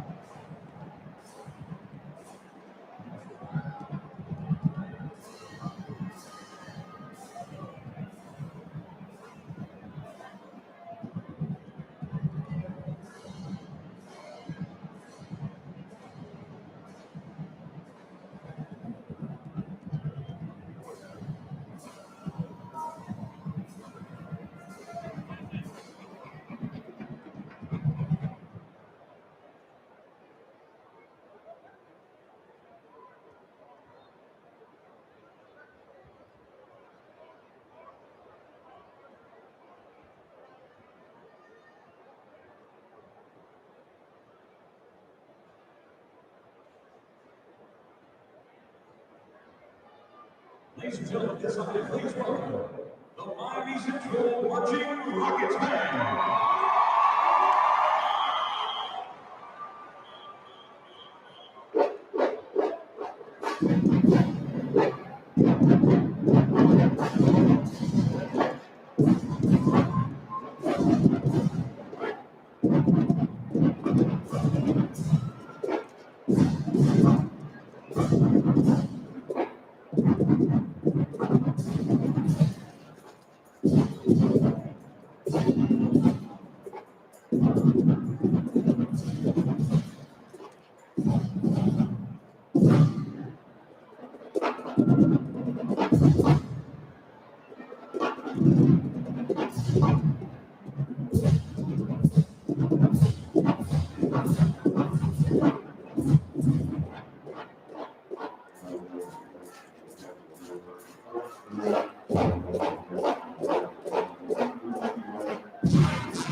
Halftime of the 2M state championship game here in Fort Lauderdale, and in this battle of nationally ranked powers, it is Miami Central that is in command, 31-13. Rockets leading American Heritage, and there were plenty of highlights for the Central offense in that first half, Jeff. Kewan Jenkins, this is the least of his highlights. Great run, but he was just on fire throwing the football. They had Nicholas McCall. This was early in the first half, the big run of the game at that point. But this guy was just on target, left and right, easy slant pass for a touchdown. Jonathan Harris with a number of good runs himself. 241 yards on the ground for Central in that first half, and then some big plays through the air. Jenkins finding Kataris Hicks for the second of 3 touchdowns. American Heritage offense started to find some success with this big play by Mark Fletcher. Yeah, not bad on offense, but just couldn't stand up against a Rockets offense. American Heritage hasn't found a way to stop the Rockets, and I'm not sure American Heritage has the keys to be able to do it and get enough offense as well to get back in this game. Kewan Jenkins, 3 passing touchdowns, 1 rushing touchdown. 390 yards of offense for Central in that first half, and they turned it over once. So an uphill climb for American Heritage. Got to find some answers on the defensive side of the ball. It's hard because, I mean, they've got, you keep naming them 3 or 4 or 5 different running backs that can come into the game and make big plays, and then they've got speed on the outside. They've been able to pitch and catch accurate passes, and most of the time the hands have been there. So it's been a pick your poison, and you can't have guys in every place. As is traditionally the case, Central with a number of guys that are headed to the next level from this senior class. Includes Ruben Bain, who, as we mentioned earlier, committed to Miami earlier this week. Stanquan Clark and Kataris Hicks, both headed to play for Louisville, and Jeff Brom. And Kewan Jenkins, though not having a super high rank, still headed to the SEC, committed to Auburn. Yeah, I don't know what jumped in there, but he gave his commit a couple of weeks ago, I think it is now.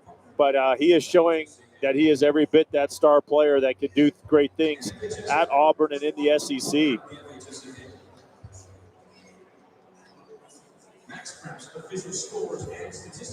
I mean, Tua Tagovailoa is the Miami Dolphins starting quarterback, left-handed guy. If you put these two next to each other, watch them throw the ball, you would think Kewan Jenkins is the NFL quarterback. There's no doubt about that. Right now, I mean, the power that throw, that post route to the left-hand side that I would kind of went crazy on. I mean, I went crazy because it was a great throw. Yeah. I'm a left.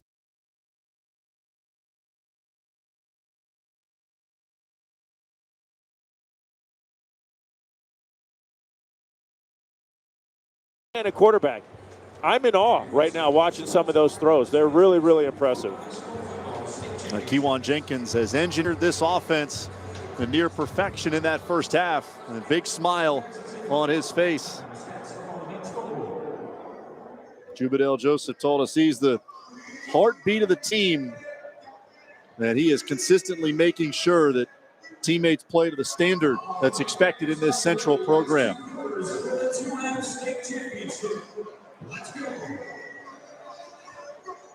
Going to that ring finger, saying 2 more quarters.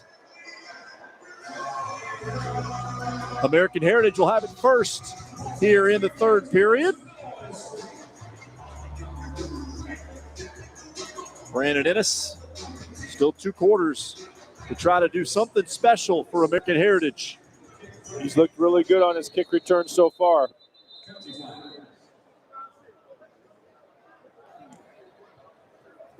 Dead ball.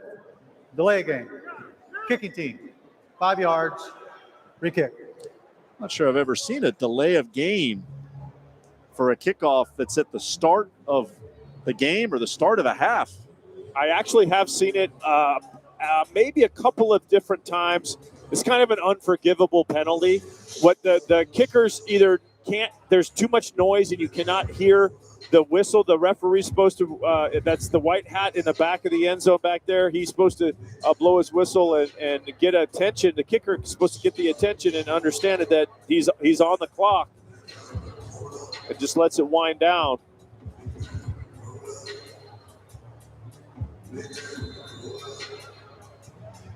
There's the whistle from Tim Krim.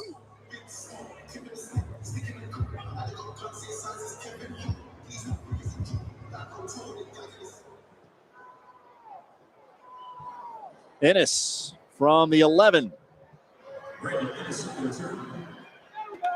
Good coverage down the field. Ennis does not reach the 30. Quentin Rogers was the first one to wrap him up. Well, Blake Murphy in that first half, 10 of 19, threw for 127 yards. Lone touchdown for Heritage was the rush by Fletcher that we showed you in the highlight. Yeah, a couple of times I thought he should have let the ball go and throw it to, it was most of the time I was watching Ennis on in cuts, and there was a nice space for him to throw it, and if he would have gotten it, probably could have kept the play going, kept it alive, and made a lot of yards out of it, but he just wasn't willing to let it go over the middle. Run by Fletcher, and a good surge off the left side. Fletcher up to the 32, maybe the 33-yard line. Fletcher's been their best answer, aggressive, tough runner. They got to get him just a tiniest bit of space. They won't be able to move down the field just giving him the ball, off tackle, A gap, B gap type stuff, straight down. So they're going to have to come up with a little bit of inventive ways to get him some space, but he has been the most impressive player for American Heritage in my mind. Fletcher again, stutter step in the hole, and he goes down at the 35. So it'll be third down and short. Yeah, went down awkwardly and has lost his feet a couple times. Slipping and sliding out there. The football cleats of today are not what they used to be. They're much more like soccer cleats, and this is a soccer stadium, soccer surface.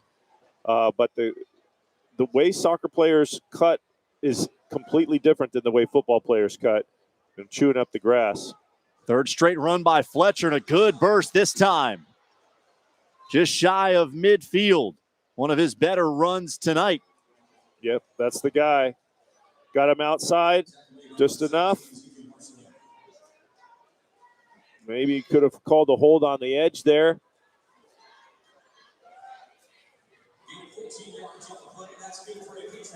Three straight runs by Fletcher. 22 yards on the first three plays for American Heritage. They keep it on the ground with Jerry Dinkins III.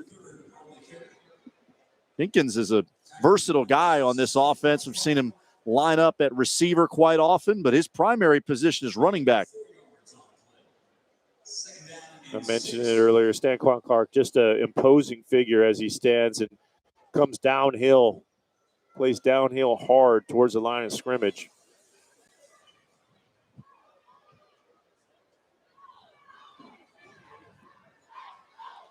Murphy going to throw it for the first time in the direction of the freshman, Gene Noel. Ball deflected up into the air. Gene Noel tracked it and reeled it in for a touchdown, but there is a flag. Jabari Flowers, the defender, can't believe it. He tipped the ball, got his head around, tipped the ball. And the other freshman. An eligible receiver. Downfield on the offense. 5 yards from the previous spot. Replay second down. Well, if you're an American Heritage fan, you are sick to your stomach. What a play by the freshman receiver.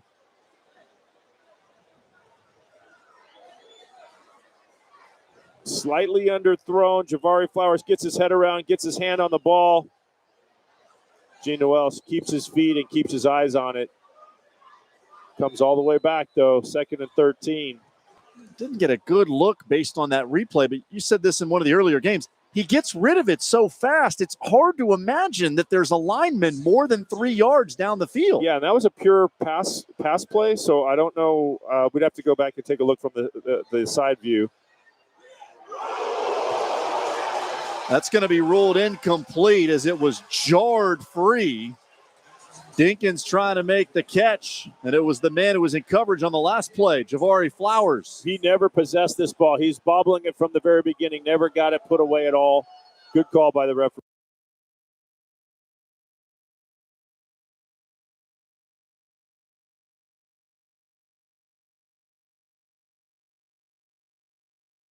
He's there.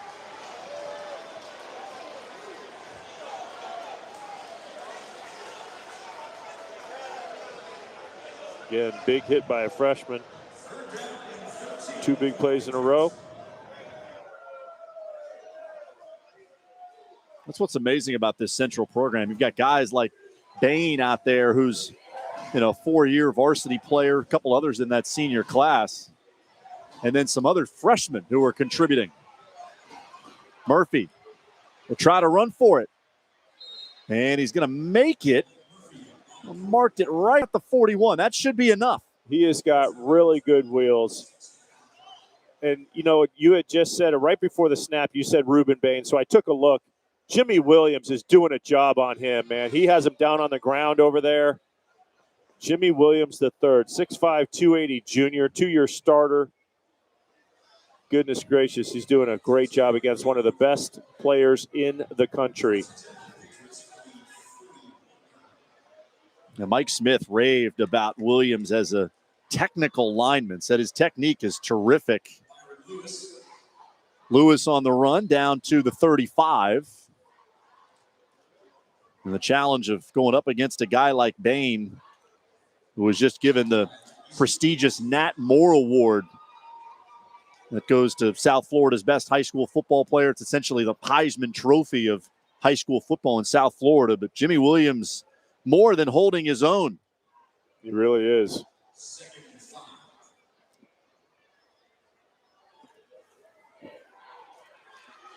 Fletcher looking for the edge. Mark Fletcher out here. First out of bounds by number 17, Ezekiel Wesley. Take a look at these two great players going at it. This was the play that just happened. Got a little help on the outside.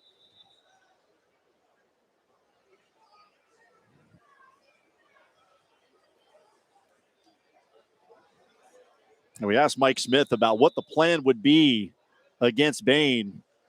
He said, well, yeah, we got to come up with something.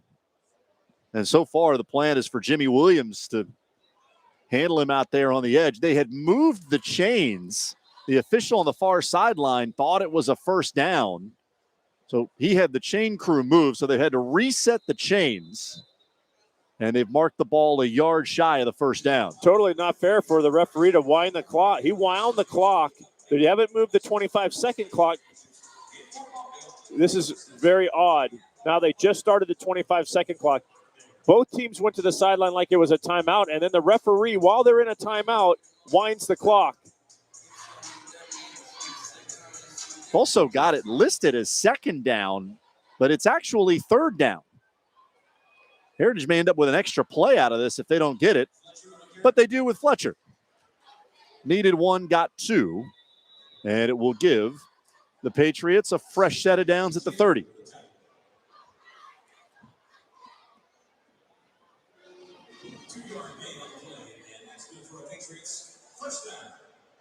Well, a good methodical drive is what they need. Here comes their star receiver, Ennis, from left side to right. Hasn't gotten the ball targeted to him in the second half so far. Lewis, great blocking to help him get the edge. Works the sideline, and multiple flags come in at the end of the run. Oh, wow. Byron Lewis needs to make sure he gets his butt out of there. He's turned around looking at the late hit. They're going to get a 15-yard penalty against Central, but Lewis is over there turned around and could get his own 15-yard penalty. Very late, but see, when he comes back and does this, lots of referees Dead will ball. throw that flag. Personal foul. On the defense, half the distance, first down. Well, American Heritage has committed to the run on this first drive of the third quarter. Yeah, I had mentioned that Mark Fletcher was their answer, their best player. And like I said, Murphy wasn't really willing to throw it to Ennis on those in cuts. When they put him by himself, he's double covered. It's just like it is right now. But Fletcher's been their answer, and it's been a good drive. Aided here by a penalty. The 11th play for American Heritage is a Lewis run. Right into the chest of Stanquan Clark, who gets him down at the 8. You don't want to make a living running into the chest of Stanquan Clark, I can tell you. Clark, a transfer from Miami Killian, and a senior who's committed to Louisville.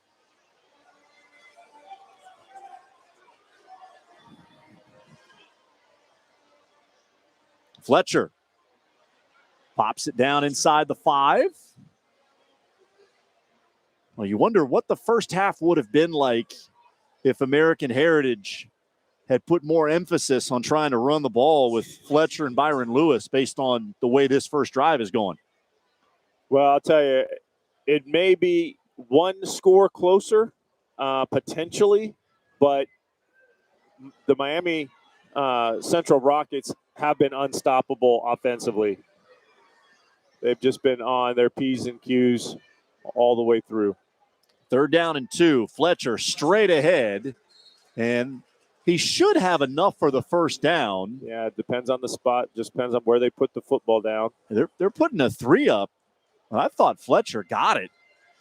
And we had a camera. It looks like the mark's right at the 2-yard line. And Randy Levine there was very close to the line, giving us a great look. Wow. I thought it was pretty obvious that Fletcher picked it up. I'd at least ask for a mark to find out how far it is.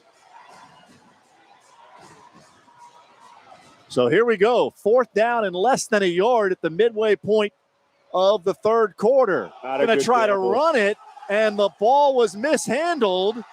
Still loose, and Central recovers. Great drive from American Heritage, and the Patriots come away empty as Murphy mishandled the snap on a quarterback sneak. So I've seen a number of teams at all levels now try to kind of do this as almost a trick play because everybody's in shotgun these days.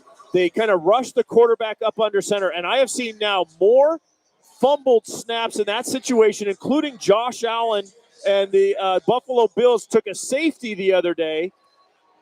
And what they need to do is fake that and make the defense jump off sides to pick up the first down as opposed to go for it on their regular snap count. The quarterbacks have been dropping those snaps because they're not used to it. And when they run up under center like that, they're not set up in a normal quarterback situation. So it's a little bit of a combination of the center and quarterback kind of messing it up because they're running up and getting themselves set up. But you weren't going to get that against Central in that spot. They were so tight inside there. I did not like it. I might have said no as they did it. I don't know if I said it out loud or not, but I certainly said it in my head. 13 plays on that drive for American Heritage, and they get nothing out of it. It took more than 6 minutes off the clock. So Jenkins standing in his own end zone as he cuts it loose. And overthrown, intended for Corey Washington. Hunter Roberts almost had a good shot at that. The safety got over the top, did a good job trying to cover that.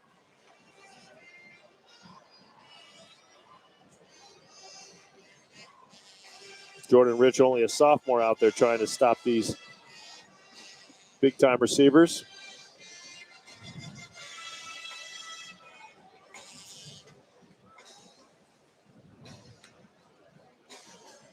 Jenkins under heavy pressure, able to escape. Tackled from behind, shy of the 10. Jamarcus Smith got him. He saved a huge play right there, too, because they almost had the safety. Good pressure. 3 guys, I think, came clean. Let's see. 1, 2 for sure. 3 almost late. Jamarcus Smith saves a first down run and makes it 3rd and 6. Andrew Kliss was the player who had a chance at Jenkins in the end zone. 3rd down and 6. Central's going to run for it, and they're going to get it with Nicholas McCall. Now, Jubedale Joseph told us McCall is more of a power back. He has got an incredible burst. He hasn't had his name called very many times since that early big run. Another important run for a first down here. Out to the 35. Fifth carry for McCall. He's got 90 yards. Jenkins out in the flat, and Juan Coleman gets out past the 40 for a pickup of 7. And Juan Coleman did a good job to stay with that ball as it kind of went around his shoulder pads and finally pulled it in. Watch this ball come around.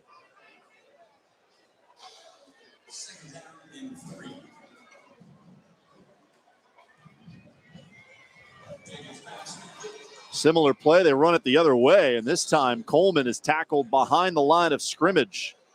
Ultimately battered down by David Vidala. Good pursuit inside out to get to it. Another critical third down, 5 yards. Heritage is going to have to come up with a play on one of these to get the ball back.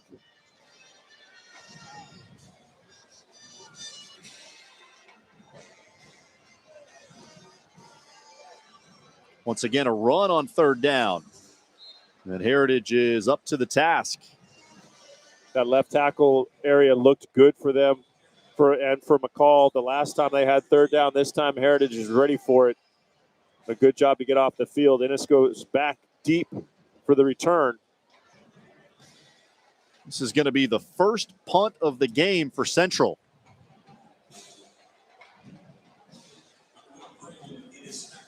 They thought about lining London up for a 60-yard field goal. I was watching him punt in the pregame as well, and he does have a strong leg.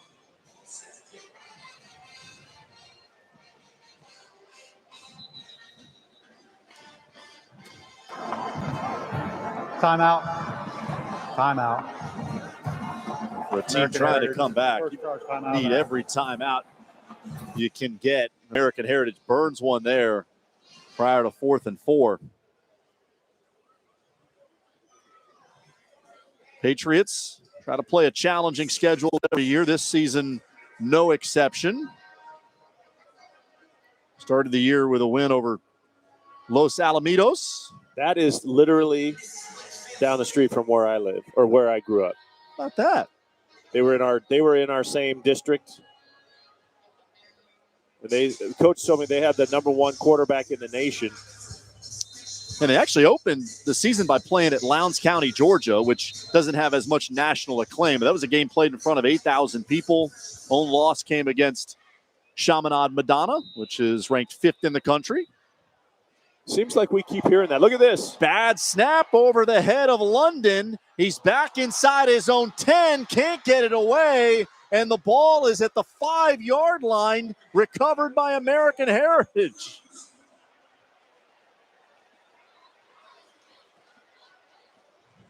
Well, this is something that American Heritage could use. Down.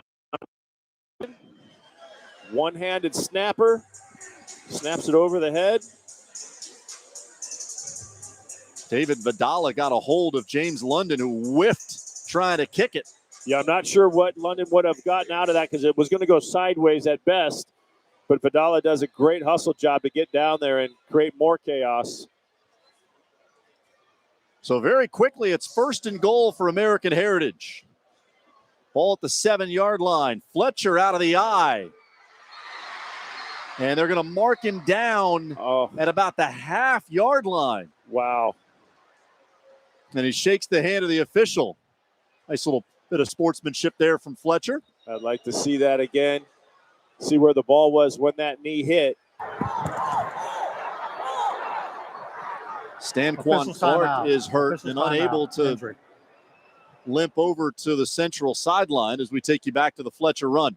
I thought he was going to go up the middle. He takes it off the outside, which was a smart move. That ball, he was leaning out so far that I may have been tempted to put my hands up and give him a touchdown. You're a generous guy. I think you would have given it to him. I would have given him a score because I think he scored. How about that? working on the left leg of Stanquan Clark. Good to see him back on his feet. Yeah, but the way he went down, it looked a little more serious than that. Well, 2nd and down and goal. Imagine if Heritage had scored a touchdown on that last possession when they were stopped at the 5. You're Much right. different feel to this game.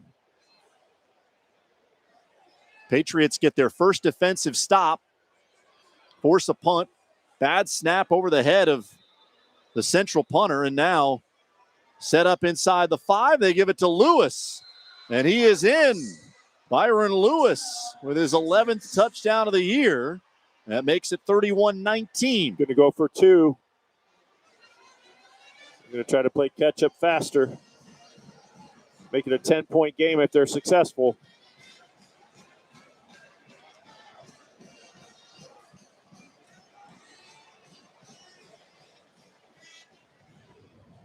Fletcher has been the answer offensively in this second half. We talked about him being the answer in the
You're watching the FHSAA Football Championships on Spectrum Sports. Tonight from Dry Pink Stadium in Fort Lauderdale, it's a showdown of nationally ranked powers. Miami Central undefeated, looking for a fourth consecutive state championship. Standing in their way, the Patriots of American heritage. Good evening, everyone. Welcome to Fort Lauderdale. Austin Lyon, Jeff Carlson, our entire Spectrum Sports crew with you for the most anticipated game of the weekend.